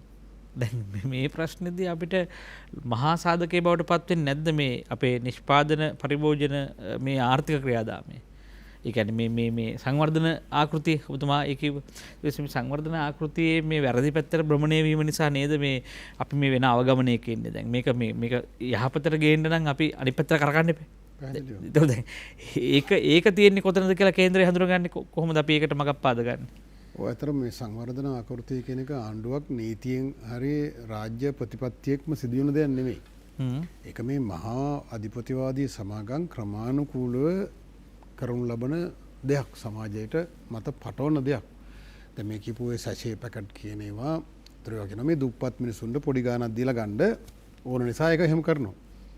හැබැයි ඒක ඇතුළෙත් ඒක හඳුන්ලා දෙන්නේ ඒ ලාභ ඉපීමේ අරමුණෙම තමයි. මේ අවසානයේදී උන්ගේ ලාභය වැඩි වෙලා තියෙනවා පරිසරයට විනාශයක් කරන ගමන් මහජනයාට සාහනයක් සඳහා නෙමෙයි. එතකොට එක්වරක් භාවිතා කරන මේ පොලිතීන් වර්ගත් හඳුන්ලා දෙන්නේ මේ විදිහට ඒ ව්‍යාපාර ප්‍රචලිත කරන්න මේ වාණිජමය සංස්කෘතියක් පුරුදු කරන්න. ගෙදරින් කෑමක බැඳගෙන යන මිනිහට ප්ලාස්ටික් මේ භාජනයක් දාගෙන යන්න පුළුවන් කෑමක රෙද්ද කෝතලා මේ අපි රසාව කරන කාලේ එහෙමයි කරේ. අපි විශ්වවිද්‍යාලේ ඉගෙන ගන්න කාලෙත් එහෙමයි කරේ. ඒක නැවත සෝදලා යන්තම් සෝදලා ගෙනවා. ගෙදර ආපුවම ඒක හොඳට සෝද ගන්නවා. එතකොට දැන් අපි මේ කඩෙන් කන සංස්කෘතිය ඇතුලේ කෙටි කෑම කන සංස්කෘතිය ඇතුලේ ඒක එහෙම වෙන්නේ නැහැ. එතෙන් එහෙම නැත්නම් කඩෙන් ගේන බත් පැකට් එක ඇතුලේ අර පොලිතින් එකයි කාඩ්බෝඩ් පෙට්ටියයි ඔක්කොම එකතු වෙනවා. එතකොට දැන් එහෙම ජීවන රටාව ක්‍රමානුකූලව ඒ අපේ තුළ තියෙන දුප්පත්කම නිසා ආකල්පමය වශයෙන් දැනුම හෝ එහෙම නැත්නම් ඒ දාර්ශනික දුප්පත්කම නිසාත් අපි වෙනස් කරගන්න. මොකද ඒ වෙනස් කිරීමේ පෙළඹවීම මේ වාණිජ ලෝකයේ වෙළඳපොළ තුලින්ම තමයි ඇති කරන්නේ, විශේෂයෙන්ම කුඩා දරුවන්ට. ඉතින් ඒක ආපසු හරවන ක්‍රියාන්විතයක් සමාජයෙන්, සිවිල් සමාජයෙන්, ආගමික මේ නායකයන්ගෙන් එහෙම මතුවෙලා නැහැ. එහෙම මතුවෙලා නැහැ. මම එකයි කිව්වේ යුරෝපයේ ඕන් තමයි අපිට මේ පරිසර විනාශකාරී ජීවන රටාව පුරුදු කරේ. හැබැයි ඕන් දැන් එක්තරා තැනකට ගිහිල්ලා දැන් ඒක ආපසු හරව ගන්න මහන්සියක් ගනිමින් ඉන්නවා. අපි මේ සුද්ධා පුරුදු කරපු මේ ක්‍රමය ඇතුලේ විනාශයේ පාර දිගේ තවත් වේගයෙන් ගමන් කරමින් ඉන්නවා. අපි ඒක ආපසු හරවන්න මාධ්‍ය ආයතන පවා ඔබලා ගන්න ඒ උත්සාහය ගැන අපි අගය කරනවත් පොදුවේ ගත්තොත් එහෙම මේක ටොක්කක් කැනලා කියලා දෙන්න දැන් උඹලා මේ විනාශයේ කොච්චර දුරකට දැන් උඹලට තව පොඩි දුරයි යන්න තියෙන්නේ. දැන්වත් මේක අපසු හරවන්න පටන් ගනින් කියන පණිවිඩය ගැඹුරින් දෙන්නේ නැහැ. ඒක නීතියෙන් කරන්න බෑ. නීතියෙන් අර මහා පරිමාණ වන විනාශයක් කරන මිනිහෙක් වගේ අල්ලගන්න පුළුවන්. ඒත් ඔහු අල්ලන්න දේශපාලන හෙන්චයියෙක් නම් ඔහු අල්ලන්න යන්නේ නැහැ. මේ ආයතන වලට දේශපාලන හෙන්චයියෝ පත් කරාම සභාපති ලෙස හරි මොකා හරි ඒ ආයතන ක්‍රියාත්මක වෙන්නේ නැහැ. ඉතින් එහෙම එකක් තියෙනවා. ඒක විවිධ පරිසරයේ ආශ්‍රිත ආයතන වලටත් එහෙම ප්‍රශ්න තියෙනවා. ඉතින් ඒ නුසුදුස්සම් පත් කිරීම, නීතිය නැමීම මේ මහා සමාගම් අර කියපු ආකාරයට කැලණික ආශ්‍රිතව ඔය තියෙන ඒවා ඒ නිලධාරීන් ඒවා බලන නිලධාරීන් මුදලට මිලදී අරගෙන තියෙන්නේ. ඔවුන් නඩත්තු කරන්න ඔවුන් මේ පේරෝල් දෙකක ඉන්නවා. අය රජ ආයතනයේ පේරෝල් එකෙත් ඉන්නවා, මේ සමාගම් වල පේරෝල් එකෙත් ඉන්නවා. ඉතින් මේක එක පෑන් පාරකින් නීතියෙන් වෙනස් කරන්න පුළුවන් හරි නීතියක් සම්මතව වෙනස් වෙන්නේ නැහැ. හැබැයි කොතනින් හෝ පටන් ගන්න ඕනේ. ඉතින් මේක අපි තනිව මේ වගේම සමාජයක් ලෙස, පාසලක් ලෙස, පන්සල ආශ්‍රිතව දායක සභාවක් ලෙස ඒ ආදි වශයෙන් මේ කතිකාව එනවා නම් මාර කිව්වේ බටහිර රටවල මේ මිනිමලිසම් කියලා වුන් අල්පේච්ඡතාවයේ උසස් ගුණයක් ලෙස ප්‍රචලිත කරන සමාජ කණ්ඩායම් ඉන්නවා. ඒවා විශාල කණ්ඩායම්. ඒවා මේ ඒගොල්ලෝ සමාජ මාධ්‍ය දාලා පවා එකතු වෙලා ඉතින් ඒ අය පැහැදිලි කරනවා. දැන් මට ජීවිතේ පහසු වෙලා. මම විශාල බඩු ගොඩක් ගෙදර පටවගෙන ඉන්නකොට මම විශාල ඇඳුම් තොගයක් කබඩ් එකේ තියන් ඉන්නකොට මට හරි කරදරයක්. උදේට ඒ ඇඳුමක් තෝරගන්න එකම කරදරයක් වෙනවා. මොකද්ද ලස්සන ඇඳුම කියලා තෝරගන්න ගියාම කාන්තාවෝ ඒ අදහස් එකිනෙකා අතර බෙදා ගන්නවා. ඒතර අනිත් එක්කෙනා හිතන්න පටන් ගන්නවා. ඒතර ගෙදර කාර් දෙකක් තියන් හිටියා. මම දැන් අපි දෙන්න මේක කොහොම හරි බෙදාගෙන අපේ කාලේ යොදාගෙන අපි දැන් එක වාහනේ තියෙන්නේ. එතකොට දැන් ඔය නවසීලන්තයේ වගේ රටක මම දැක්කා අගමැතිවරයා ප්‍රකාශයක් කරලා තිබුණා. ඒ සමීක්ෂණයක් කරලා තිබුණා. ඒ සමීක්ෂණය හොයාගන්නවා වාහනයක් ස්ටාර්ට් කරන වාර වලින් 3න් 2ක් ස්ටාර්ට් කරන්නේ කිලෝමීටර 2කට අඩු දුරක් යන්න කියලා. එතකොට ඒ අගමැතිවරිය ඒ ජනතාවට මාධ්‍යයෙන් කියන උඹලා මොන තරම් මෝඩයෝ ටිකක්ද. මේ කිලෝමීටර් 2ක් පයින් යන්න පුළුවන්, බයිසිකලයකින් යන්න පුළුවන්, උඹලා වාහනේ ස්ටාර්ට් කරනවා. එතකොට ඒක කියන්නේ අගමැතිවරයාට ධෛර්යය තියෙනවා. මොකද අපේ රටවල් වල මේ මධ්‍යම පන්තියට බයයි දේශපාලකයෝ.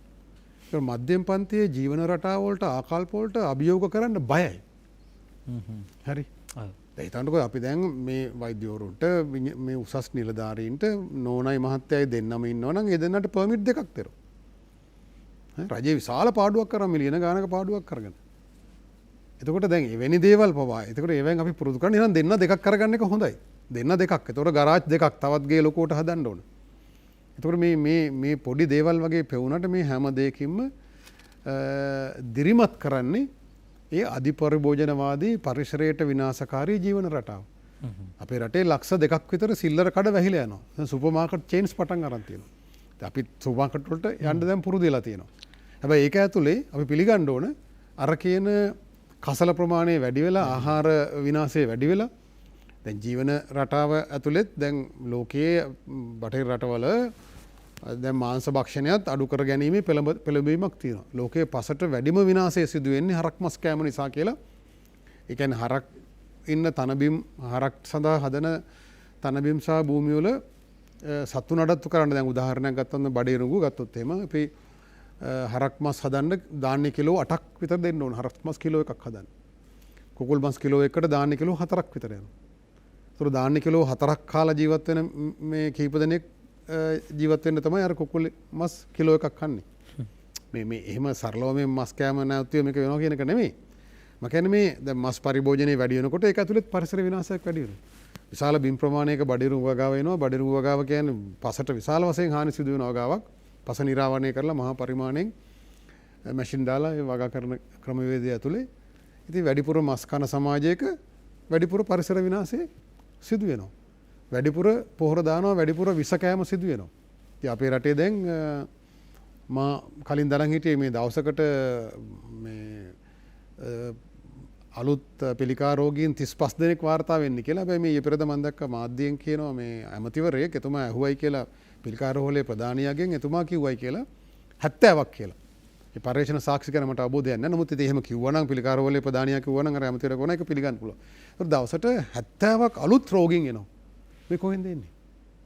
මේ අපි කරන මේ පරිසරයට කරන විනාශය. අපි කෑම වලට එකතු කරන පසට එකතු කරන විස ඔව් විස මේ එකතු කරලා අපේ ජීවන රටාව වෙනස් කරගෙන අපි පිළිකා රෝගයෙන් දුක් විඳින ඒ පිළිකා රෝගයෙන් සඳහා ප්‍රතිකාර කරන්නත් අර වගේ මහ විශාල මුදලක් පරිසරයේ සංරක්ෂණයට වැය කරන මුදල වගේ සමහරවිට දෙගුණයක මුදලක් වැය කරමින් මේක පවත්වාගෙන යනවා. හැබැයි මේකට අභියෝග කරන්න බයයි අපි. ජනමාධ්‍ය හෝ දේශපාලඥයෝ හෝ මා කිව්වේ අපේ දේශපාලඥයෝ මේ මිනිසුන්ගේ ජීවන රටාවට අභියෝග කරන්න බයයි. ඡන්දේ නොලැබෙයි ඔහුට පහර වදී කියලා. හැබැයි බටහිර රටවල එහෙම නැහැ. ඒ ජීවන රටාවට අභියෝග කරන දේශපාලඥයෝ පාලකයෝ ඉන්නව බය නැතුව.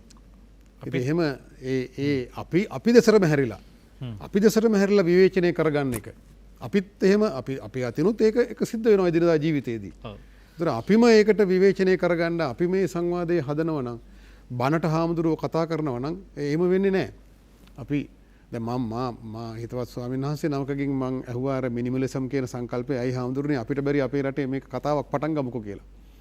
මේ අල්පේච්ඡතාවයේ අපේ බෞද්ධයන්ට මිසක් වෙන කාටද වැඩිම පුරුදු කරගන්න පුළුවන්.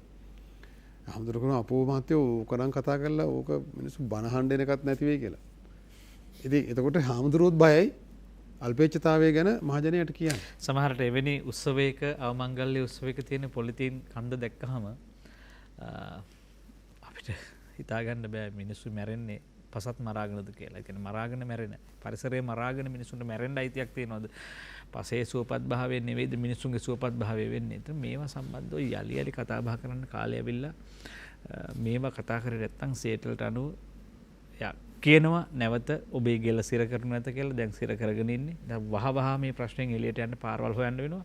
ඒ පාරවල් හෙවීමේදී පුද්ගලයාගේ සිට තමන්ගේ න්‍යාය පත්‍ර ඊට පස්සේ ප්‍රාදේශීය සභාවේ ප්‍රාදේශීය දේශපාලන කණ්ඩායම්වල සංවිධානවල සමිතිවල ආයතනවල න්‍යාය පත්‍ර හැම තැනම මේ කතාව වගේම එහි ප්‍රායෝගික ක්‍රියාවට නැංවීම අවශ්‍යතාවයක් තියෙනවා. අපි පරිසර විනාශය ඇත්ත නැත්ත කතා කරමින් ඉන්නේ. මේකේ සමහර ඇත්ත නැත්ත මොනවද කියලා අපි හොයාගන්න ඕනේ. එතනින් පස්සේ අපිට පුළුවන් විසඳුම් හොයන්න. අපි ගිහිල්ලා ඉන්න අවසන් විරාමයට රැඳෙන්න අප සමග. අපි නැවතත් නින්නාද සජීවී සංවාද සමගයි මේ එක්වන්නේ. වන විනාශයේ පරිසර විනාශය ඇත්ත නැත්ත පිළිබඳව කතා බහ කරමින් ඉන්නේ. මේක බොහොම සංවේදී මාතෘකාවක්. සංවේදී කියලා කියන්නෙම ඔබේ සහ අපි හැමෝගෙම ජීවිතයෙන් වියුක්තව කතා කරන්න බැරි දෙයක්. තවත් පැත්තකින් ගත්තාම මේ සියල්ල එකිනෙක හා සම්බන්ධ බැඳිලා තියෙන ප්‍රශ්න.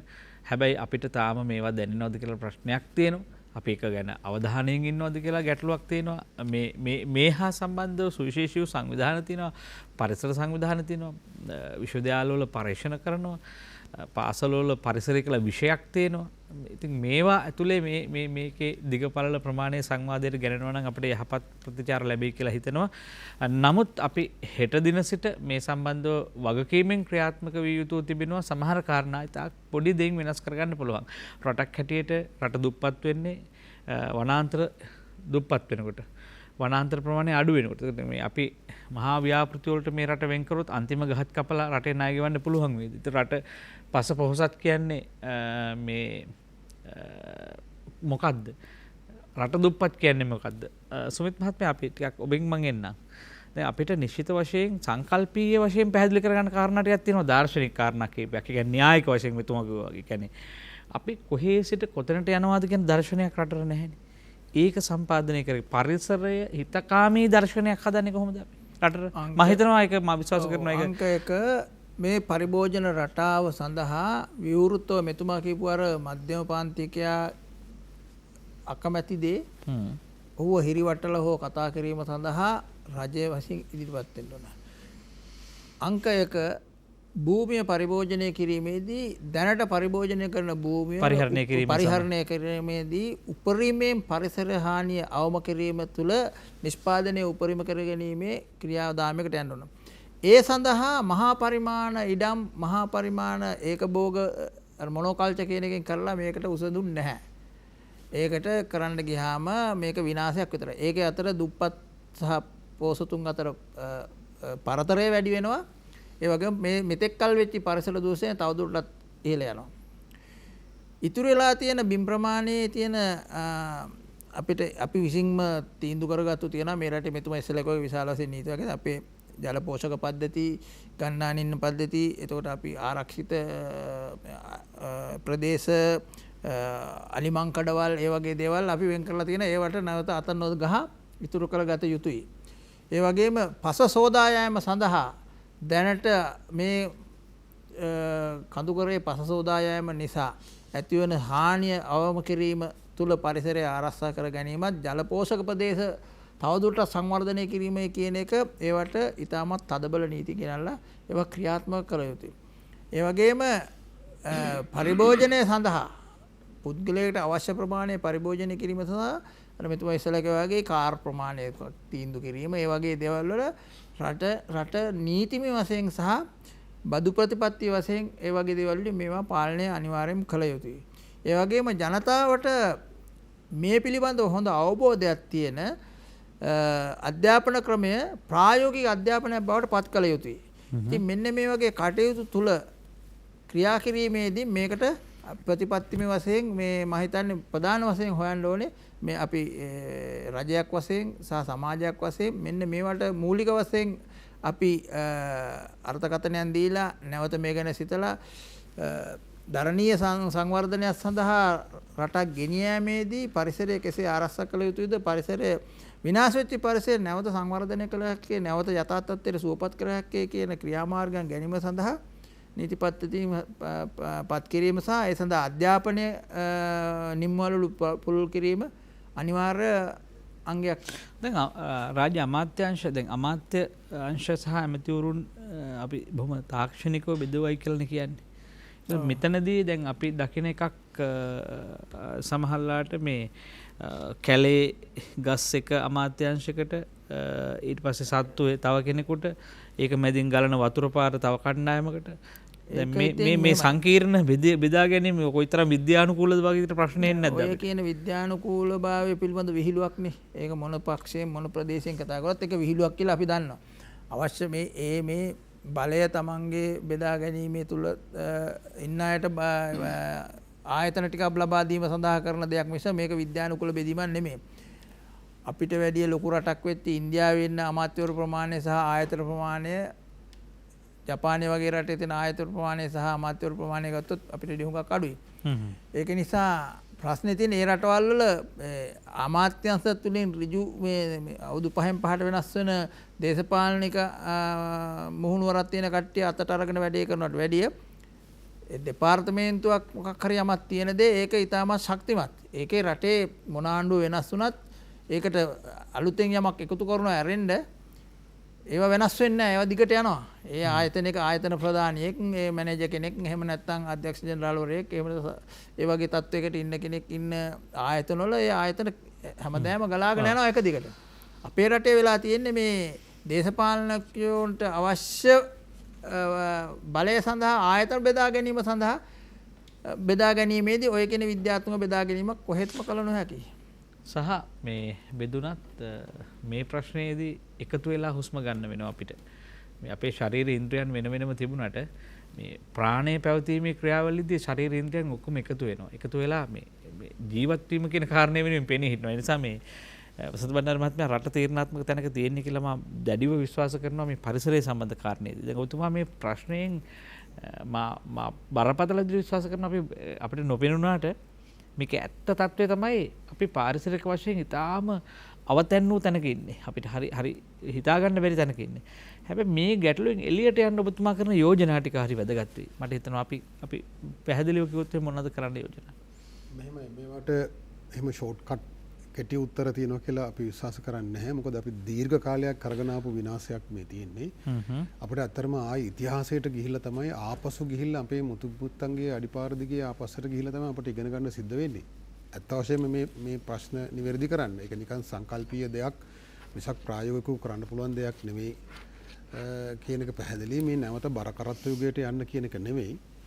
දැන් අපි විනාශයේ මුව විටට ඇවිල්ලා තියෙන්නේ.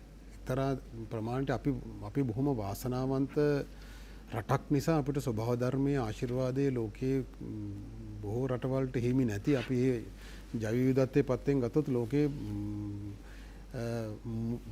එහෙම වටිනාම රටවල් 10ට වගේ ඇතුළත් වෙනවා. අපි මේ ජෛව පද්ධතිය වල විවිධත්වය සහ වටිනාකම බැලුවොත් එහෙම සංකල්පීය වශයෙන්. ඉතින් ඒ වාසනාව නිසා අපි බේරලා ඉන්නවා. එහෙම නැතුව අපි අරාබිය වගේ ඒ කාන්තාරයක ජීවත් වුණා නම් අපි මේ වෙනකොට මෙවැනි ආකල්ප තියෙන මිනිස්සු සමහරට මේ වටිනාකම් නිසාම වෙන්නද අපිට මේ වගේ දුප්පත් ආකල්ප ඇති වෙලා තියෙනවා. යමක් ඕනට වඩා තියෙනකොට යහපත් මිනිස්සු ඒක සැලකිල්ලට ගන්නෙ නැහැ නේ. ඒක ස්වභාවික මිනිස් ගතියන්නේ.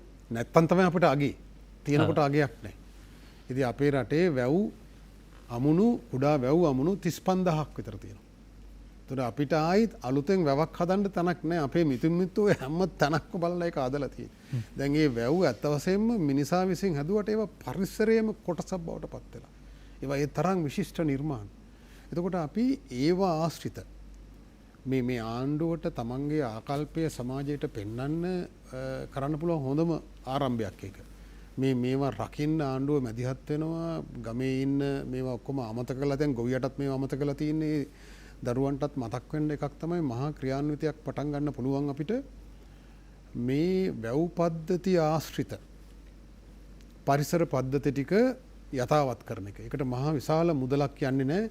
ඔය මේ ළඟදි සීනි බදු සහනය දීලා ඒ වංචා කරපු බදු මුදල රුපියල් මිලියන 15000. ඒ රුපියල් මිලියන 15000 ඒ බදු මුදල යොදා ගත්තත් එහෙම නැත්නම් ඔය කිරිපිටි සමාගම් වලට අවුරුද්දකට දෙන බදු සහනය රුපියල් මිලියන 10000ක්.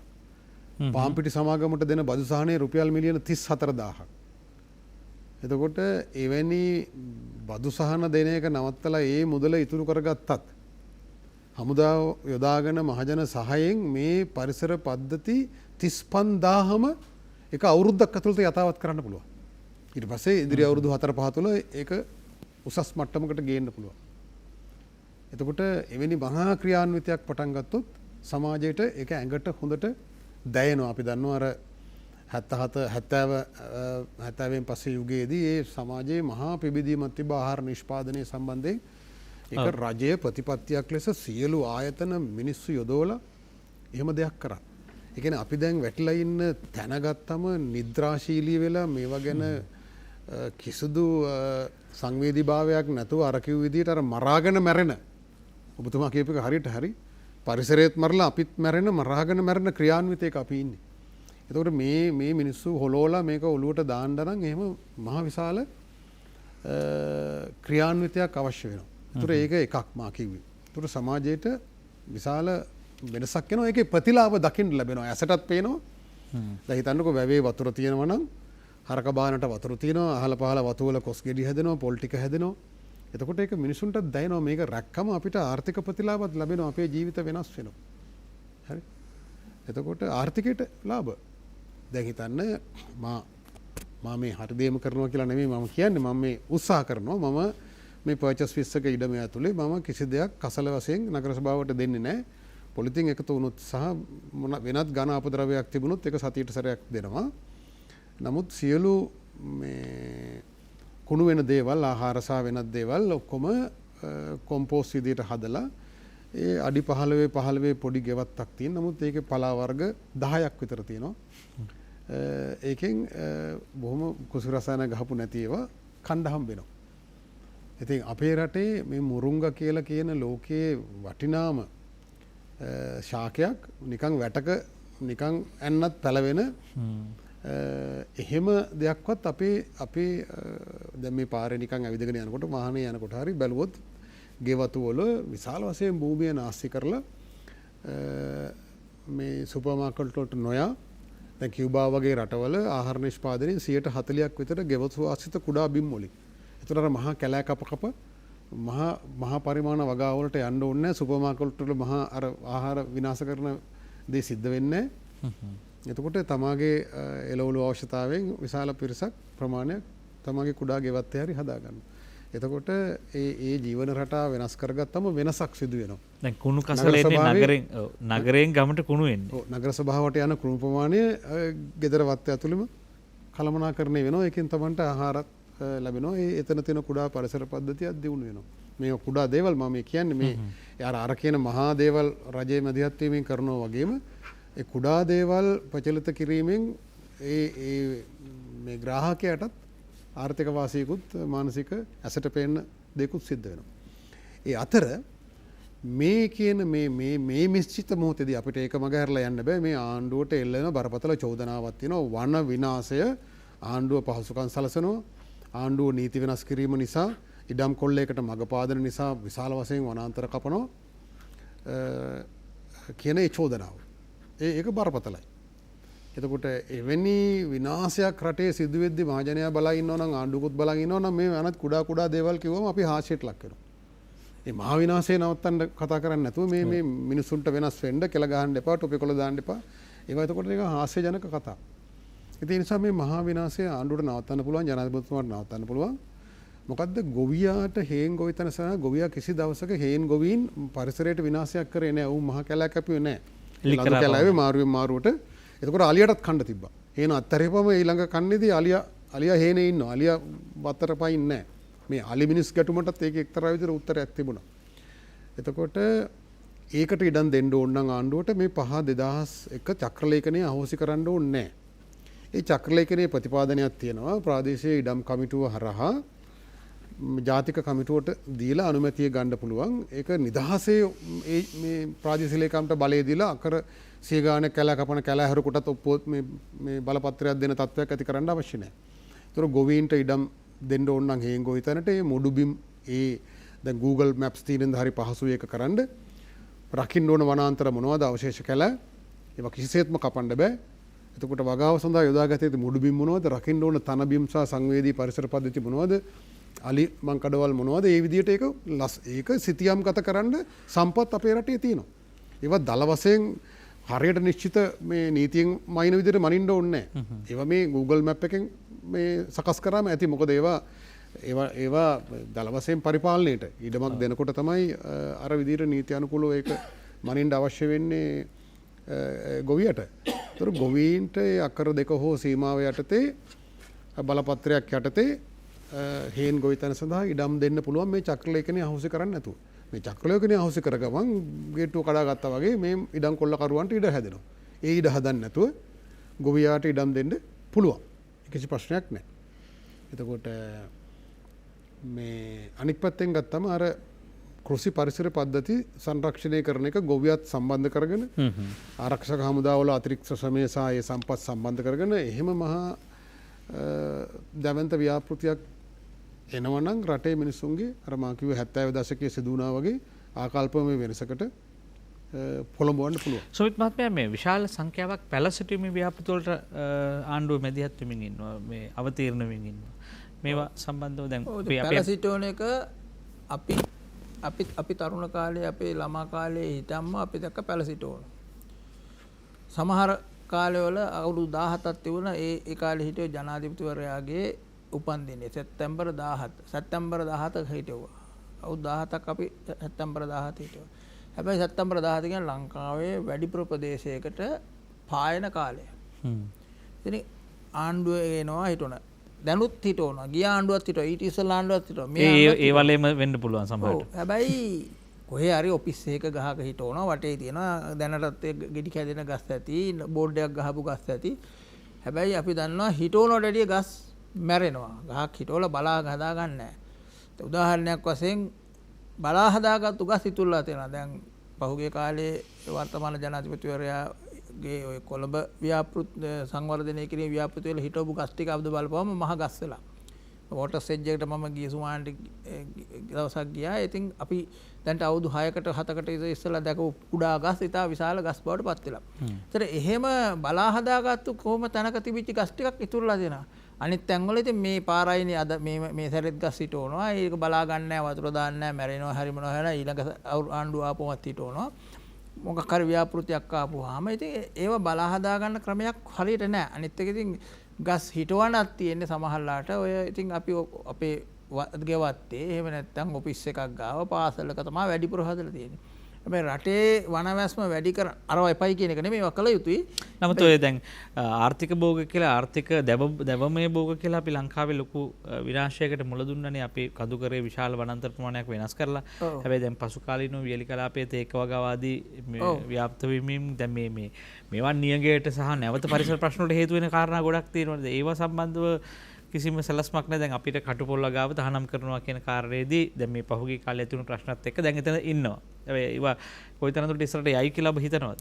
නෑ ඒක තමයි එදා ඉඳන් නිරන්තරව මේ ගැන කතා කරද්දී මේ තවමත් මේවා හඳුන්වා දුන්නු විශේෂඥයෝ අය තවමත් ඉන්නවා මේ රිටයර් වෙන ස්ටේජ් එකට එනකන්. එහෙම නැත්නම් සෙක්‍රටරිලා වෙන ස්ටේජ් එකේ ඉන්න කට්ටිය ඉන්නවා. ඔය කට්ටියත් ගියාට පස්සේ තමයි අලුතෙන් එන කට්ටියට ඔක ඉඩ හම්බෙන්නේ මම හිතන්නේ. ඒ කියන්නේ උදාහරණයක් කරගත්තොත් කඳුකරේ ෆයිනස් හදවන්න ගත්තු තීන්දුව ගත්තු නිලධාරි තාම ඉන්නවා. හැබැයි තේක්ක හදන්න ගත්තු නිලධාරි නම් මම හිතන්නේ දැන් නැහැ. හැබැයි ඒ වුණාට තේක්ක ගස් කපලා ඉවරලා ඉතුරු වෙච්ච කැලෑ ටික අපි දන්නවා හබරණෙන් එහාට අපිට යනකොට පාරේ පේනකොට ඒවා කැලෑ නෙමෙයිනේ. ඒවා නිකන් දර කඳන් විතරක් අපිට පේන්නේ. අපිට එහෙම කැලෑවක් පේන්නේ නැහැ. හැබැයි ඒ එහා පැත්තේ අයින් ඉතුරුලා තියෙන ලඳු කැලෑවක් තියෙනකොට ඒ කැලෑවේ අපිට සදා හරිත වර්ණේ පේන්න තියෙනවා. මේවා එහෙම පේන්නේ නැහැ. ඒතකොට කඳුකරේ අද තියෙන ජෛව විවිධත්වය නැති වෙලා ගිහිල්ලා තියෙනවා. ඉතින් මේවට ප්‍රශ්නේ තියෙන්නේ මේවා නැවත ගලවලා හිටවන්න ඕන. ඒවා හිටවනකොට හැබැයි එකපාරට ගිහිල්ලා ඕක කියපු කාර 6000යි අයන් කරුවා වගේ කඳුකරේ ගස් ටික කපන්න ඕනයි කියලා කිව්ව ගමන් හෙට ඇවිල්ලා කම්පැනි ටිකක් ඇවිල්ලා කට්ටිය ඇවිල්ලා ඔය තියෙන මේ ෆයිනස් ගස් ටික කපාගෙන ගියොත් හෙට වෙනකොට ඕක අයින් කරන්න කියලා. ඒ ෆයිනස් ටිකෙන් වෙන ඉතුරු වෙලා තියෙන පස සංක්‍රාෂණය වෙලා තියෙන ටිකවත් වෙන්නේ නැතු වෙනවා අනිද්දා වෙනකොට. ඒක නිසා මේවා ක්‍රමානුකූලව මෙවුවා නැවත වනවගා කිරීමේදී හැබැයි අර කටුපොල් වගාව එහෙම නෙමෙයි. ඒක මේ මොනවාද ප්ලාන්ටේෂන් එකක තියෙන එකක්. ඒක ඕන වෙලාවක බලලා ඒක රබර් හෝ පොල් නැවත හිටව හැකි. කඳුකරේ තියෙන එක එහෙම නෙමෙයි. මේක ගලවලා ඒවා තියෙන්නේ නැවත වනවගා කරන්න ඕනේ. වනවගා කිරීම තුළ ඒක සංවිධිත වනවගාව බවට ක්‍රමානුකූලව පත් කරන්න ඕන. අපි අවසන් මිනිත්තු කීපේ තමයි අපි ගත වෙමින් ඉන්නේ. වසන්ත බණ්ඩාර මහත්මයා දැන් මේ ප්‍රශ්නෙන් එළියට යෑමේදී අපිට සමාජයක් හැටියට පොදු සමාජය වගකීම දැන් මේ ප්‍රශ්නයේදී ආර්ථික දේශපාලන වගකීම් තියෙනවා වගේම මේකේ විශාල කලාපයක පැතිරලා තියෙනවා මේ සමාජ වගකීම පුද්ගල වගකීම. ඒවට තනි පුද්ගලයා වල නීති හදන්න බෑ. රටකට පොදු නීතියක් හදන්න වෙන්නේ. ඒතකොට මෙතනදී ඒ මහජන ශික්ෂණය හදන්න වැඩපිළිවෙලක් යෝජනා කරන්න පුළුවන්ද ඔබතුමාට? මේ සාමාන්‍යයෙන් දැන් මම විශ්වාස කරන්නේ දැන් මහා දේවල් මිනිස්සු දන්නවා. දැන් කුඩා දේවල් වලින් තමයි අපි ගොඩක් මේ අපව කිව්වොත් එහෙම පරාද වෙලා තියෙන්නේ. ඒ නිසා ඒක මතක් කරන එක වැදගත් වෙයි. මොකද කුඩා දේවල් එකතු වෙලා තමයි මහා දෙයක් හැදෙන්නේ. ඒ නිසා මට ඔබ හරි ආකර්ෂණීය ඔබතුමා ඒ කියපු කාරණා ටික කුඩා දේවල් ටික අපි කොහොමද මේ අවුරුද්දක් ඇවිල්ලා තියෙනවා. ගොඩාක් කසල ගෙදරට ඇවිල්ලා තියෙනවා. අපි කොහොමද මේ තමන්ගේ මට්ටමින් මේක ආරම්භ කරන්නේ? ඒක හරි. මම අර කලින් කිව්වා අර මහ පරිමාණ ආණ්ඩුවේ දැන් වෙන මහා විනාශය වළක්වන්න ආණ්ඩුව මැදිහත් වෙන්න ඕන. පොලිසිය යොදන්න ඕන, නීතිය යොදන්න ඕන, තියෙන චක්‍රලේඛනයේ කළපු වරද නිවැරදි කරන්න ඕන. ඊළඟට අර වගේ මහා ව්‍යාපෘතියක් පටන් අරගෙන සමාජය තුළ උනන්දුව ආදරය මේ පරිසරයේ කෙරේ තියෙන ආකල්පය වෙනස් කරන්න ඒකට ලොකු මුදලක් යන්නේ. ඒක කරන්න පුළුවන්. ඊළඟට නීතියෙන් පැත්තෙන් මේ තියෙන නීතිය යටතේ කරන්න පුළුවන් දේවල් ටිකක් තියෙනවා. සිංගප්පූරු ගන්න උදාහරණයක්. මේ අධි පරිභෝජනවාදී මනස මේක ලේසියෙන් ගලව ගන්න බෑ. මේක යම් පමණකට හරි සීමාවක් පනව ගන්න. තමන්ට සීමාවක් පනව ගන්න නීතියට පුළුවන් දේවල් තියෙනවා. සිංගප්පූරුවේ කරනවා. දැන් සිංගප්පූරුවේ තියෙනවා පවුලකට එක වාහනයක් පළවෙනි වාහනේ ගන්නකොට ඒකට ආණ්ඩුවට විශේෂ බද්දක් ගෙවන්න අවශ්‍ය නැහැ. හැබැයි දෙවෙනි වාහනේ ඒකට සර්ටිෆිකේට් ඔෆ් එන්ටයිටල්මන්ට් කියලා තියෙන්නේ. ඒ කියන්නේ වාහනයක් කියන එක අයිතියක් නෙමෙයි. ඒක පාවිච්චි කරන්න ඒකට ආනයනය කරන්න නම් ඒකට අවසරයක් ගන්න ඕන. එතකොට ඒ අවසරේ පළවෙනි එකට හිතන්නකෝ ඩොලර් 1000යි කියලා. හැබැයි දෙවෙනි එක ඉල්ලනකොට ඒක ඩොලර් 20000ක් එහෙම නැත්නම් 60000ක් වෙනවා. අන්න එතකොට එක පවුලක වාහන දෙකක් සල්ලි තිබූ පමණින් තියාගන්න බැරි වෙනවා. මානසික බාධකයක් පනවනවා. මූල්‍යමය බාධකයකුත් පනවනවා. එහෙම සල්ලි තියෙන කෙනෙක් එහෙම තියාගත්තට කමන්නේ රජයට ඒ බද්ද ගෙවලා. එතකොට ඒ රජයට පුළුවන් ඒ බද්ද වෙනත් යහපත් දෙයකට යොදවන්න. දැන් අපේ රටේ එවැනි දේ නැහැ. සිංගප්පූරුවේ වගේ මහා ධනපති රටකත් ඒවා තියෙනවා. සීමාකම් තියෙනවා. අපි ඒව කරන්න බයයි. හිට උදේට අහස කඩා වැටේ කියලා. ඊළඟට මේ ඊළඟට දැන් අර කියන මං කියන්නේ මේ මානසික බාධක දැන් උදාහරණයක් වාහන ආනයනයේදී ඉන්ධන වැඩිපුර දහනය වෙන වාහන වායු දූෂණය වැඩිපුර සිදුවෙන වාහන වලට ඒ බද්ද වැඩි කරතයි. හැබැයි අපේ මේ සාමාන්‍ය එහෙම නැති වාහනයකුත් ඒ සුපභෝගී වාහනයකත් බද්ද බොහෝ දුරට ලොකු වෙනසක් නැහැ. ඒතර එහෙම එවැනි මූල්‍යමය උපාංග වලින් පුළුවන් මිනිසුන්ගේ පරිභෝජන රටාවට යම් සීමාවන් පනවන්න අර පරිසරයට වැඩිම හානි කරන මිනිසුන්ට. වැඩිම හානි කරන එක්කෙනාට තමයි වැඩිපුර විනාශය අඩු කරන්න පුළුවන්. ඒතර ඒකට පෙළඹවීම ඇති කරත හැකියි. ඔබ අර කියන එදිනදා ජීවිතයේ මහා සමාජයක් ලෙස අපිට වෙනස් වෙන්න අවශ්‍ය පෙළඹවීම ඒක ජීවන රටාවේ වෙනස. අර සුපර් මාකට් එකට යන්න වෙනවා ඒක හරි. ඒ අතර තමන්ගේ ගෙවත්තේ වගා කරගන්න ඒ ගෙවත්තේ තියෙන කසල ටික ගෙවත්තේ කළමනාකරණය කරන ඒ ජීවන රටාව. ඒව නගර සභාවලින් පුරුදු කරන්න පුළුවන්. එහෙම නගර සභා තියෙනවා. මම හිතන්නේ මේ දැන් නෙවෙයි මීට පෙර කාලයක කුරුණෑගල නගර සභාවේ හිටපු නගරාධිපතිතුමා දැන් ඒක සිද්ධ වෙන්නේ නැහැ. මම දන්න තරමක එහෙම ඔහු නීතියක් දැම්මා. කසල වෙන් කරලා දෙන්න ඕන මේ ඒවා මිශ්‍ර කරලා තිබුණොත් අරගෙන යන්නේ නැහැ. ඒක ප්‍රශ්නයක් නැහැ නේ. ගෙදර තියෙන කසල ටික කුණු වෙන දේවල් වෙනවයි පොලිතින් ටික වෙනවයි හරි දෙක වෙන් කරලා හරි නගර සභාවට දෙන්න බෑ නම් මොකද්ද මේ මිනිසුන්ට මොනවද එහෙනම් කරන්න පුළුවන්? ඕනම පොඩි දෙයක්. හැබැයි නීතිය දැම්ම නිසා ඒක කරන්න සිද්ධ වුණා. ඊළඟට මේ කොම්පෝස් හදන්න කොන්ක්‍රීට් භාජන දීලා තිබුණා නගර වැසියන්ට. ඒතර උනන්දුවක් වුණා ඒක නොමිල දුන්නම එයා එතකොට අර ගෙදර මේ කුණු වෙන දේවල් ටික කොම්පෝස්ට් ටික හදාගන්න පෙළඹවීමක් ඇති වුණා. ඒ වගේ ප්‍රාදේශ සභාවලට නගර සභාවලට එදිනෙදා මිනිසුන්ගේ ජීවිතේ කසල කළමනාකරණය සහ ජීවිතය වෙනස් කරගන්න පෙළඹවීම කරන්න පුළුවන්. මිනිසුන්ගේ බදු මුදලින්ම ඒක කරන්න පුළුවන්. ඊළඟට පාසල් අධ්‍යාපනයේ විෂය මාලාව සහ දරුවන්ගේ ක්‍රියාකාරකම්. පරිසරයේ ආශ්‍රිත ක්‍රියාකාරකම් නෑ දැන් කටපාඩම් කිරීම තමයි තියෙන පොත. එතකොට මේ ක්‍රියාකාරකම් හරහා තමයි දරුවෝ පරිසරයේ රකින්න දරුවන්ගෙන් වැඩ කොටසක් ගන්න පුළුවන් වෙන්නේ. දරුවන්ගේ ආකල්ප වෙනස් වෙන්නේ, ඒ ආදරයේ හැඟීම ඇති වෙන්නේ. ඒතොර ඒ සමස්ත මහා ක්‍රියාන්විතයක් ඇතුලේ තමයි මේක අපිට අපසු හැරෙන්න පුළුවන් වෙන්නේ. එහෙම නැත්නම් අපිට ගොඩ යන්න බෑ. එතන ඔබතුමා ආපසු හැරීම ගැන කිව්වා වැඩසටහන ඇතුලේ අපූර්ව වචනයක් කිව්වා අඩිපාර කියන එක. මේ අතීත පුතුමිත්තගේ අඩිපාර දිහාට ආය යන්න වෙනවා. මේ ඒ අඩිපාර හොයාගෙන ගිහිල්ලා ඒ අඩිපාර දිගේ එන්න ඕනේ කොහොමද ඒ නූගත් පරපුර මේ පරිසරයේ රැක්කේ කියලා. ආදරය කරන මුවාවෙන් හෝ භක්තියෙන් හෝ ගෞරවයෙන් මේක ආරක්ෂා කළා. හැබැයි මේ උගත්යයි සම්මත දියුණුවයි සම්මත සමාජයකට හුස්ම ටික රකින්න බැරි වෙලා තියෙනවා. පය ගහගෙන ඉන්න පොළොව දූෂණ එක වළක්වන්න බැරිලා තියෙනවා. බොන වතුර ටික දූෂණ වෙන එක වළක්ව ගන්න බැරිලා තියෙනවා. ඉතින් මිනිසුගේ දියුණුව ගැන අපි උදම් වෙනුවට වැඩක්ද? නිසා අපි ටිකක් වගකීමෙන් හිතනවා. තමන්ට පුළුවන් හිට රෙදි මල්ලක් අරගෙන ලිට බහින්න ජීවිතේ වෙනස් කරගන්න. තමන්ම පටන් ගන්න ඕන. තමන්ගේ ගුරුවරයා තමන් සමහර දරුවන්ගේ ගුරුවරයා ඔබ වෙන්න පුළුවන්. ඒ නිසා ගුරු භූමිකාවක් හැමෝටම තියෙනවා.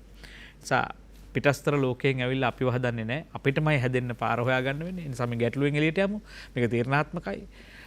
ඔබේ දරුවාට ඔබේ පැටවුන්ට හුස්ම ගන්න තියෙන අයිතිය උදුර ගන්න එපා. ඒ අයට ජීවත් වෙන්න ඉඩ දෙන්න නම් ඔබ මහ පොළොව සහ සමස්ත පරිසර පද්ධතිය ආරක්ෂා කළ යුතුමයි. ඒ ගැන මතක් කරමින් මේ වසන්ත උණුසුමත් එක්ක අද දවසේ දින අද සමුගන්න සූදානම් පරිසර විනාශය ඇත්තනත කතා කළේ විදේශීය තැචි ජාතික ව්‍යාපාරයේ ප්‍රධාන ලේකම් වෛද්‍ය වසන්ත බණ්ඩාර මහත්මයා. අයිබෝන් ලබ්බ අවුරුද්ද සුබ වෙන්න කියලා ප්‍රාර්ථනා කරනවා. ඒත් එක්කම මව්බිම ලංකා පදනමේ අධ්‍යක්ෂ වෛද්‍ය සුමිත් පන්නේචි මහත්මයා ඔබට අයිබෝන් ලබ්බ අවුරුද්ද සුබ වෙන්න කියලා ප්‍රාර්ථනා කරනවා. අපි හැමදාම ඔබ වෙනුවෙන් කැප වෙලා ඉන්නේ. ඔබේ යහපත උදෙසා අපි ගිහලා එන්නම් ඉන්නත් සජීවී සංවාදයෙන් අදට සම ගන්නවා. ඔබට යහපත් අනාගතයක් පරිස්සමෙන් ඉන්න. අපි තාම වසංගතයෙන් ගැලවිලා නැහැ. ඔබට තෙරුවන් සරණයි.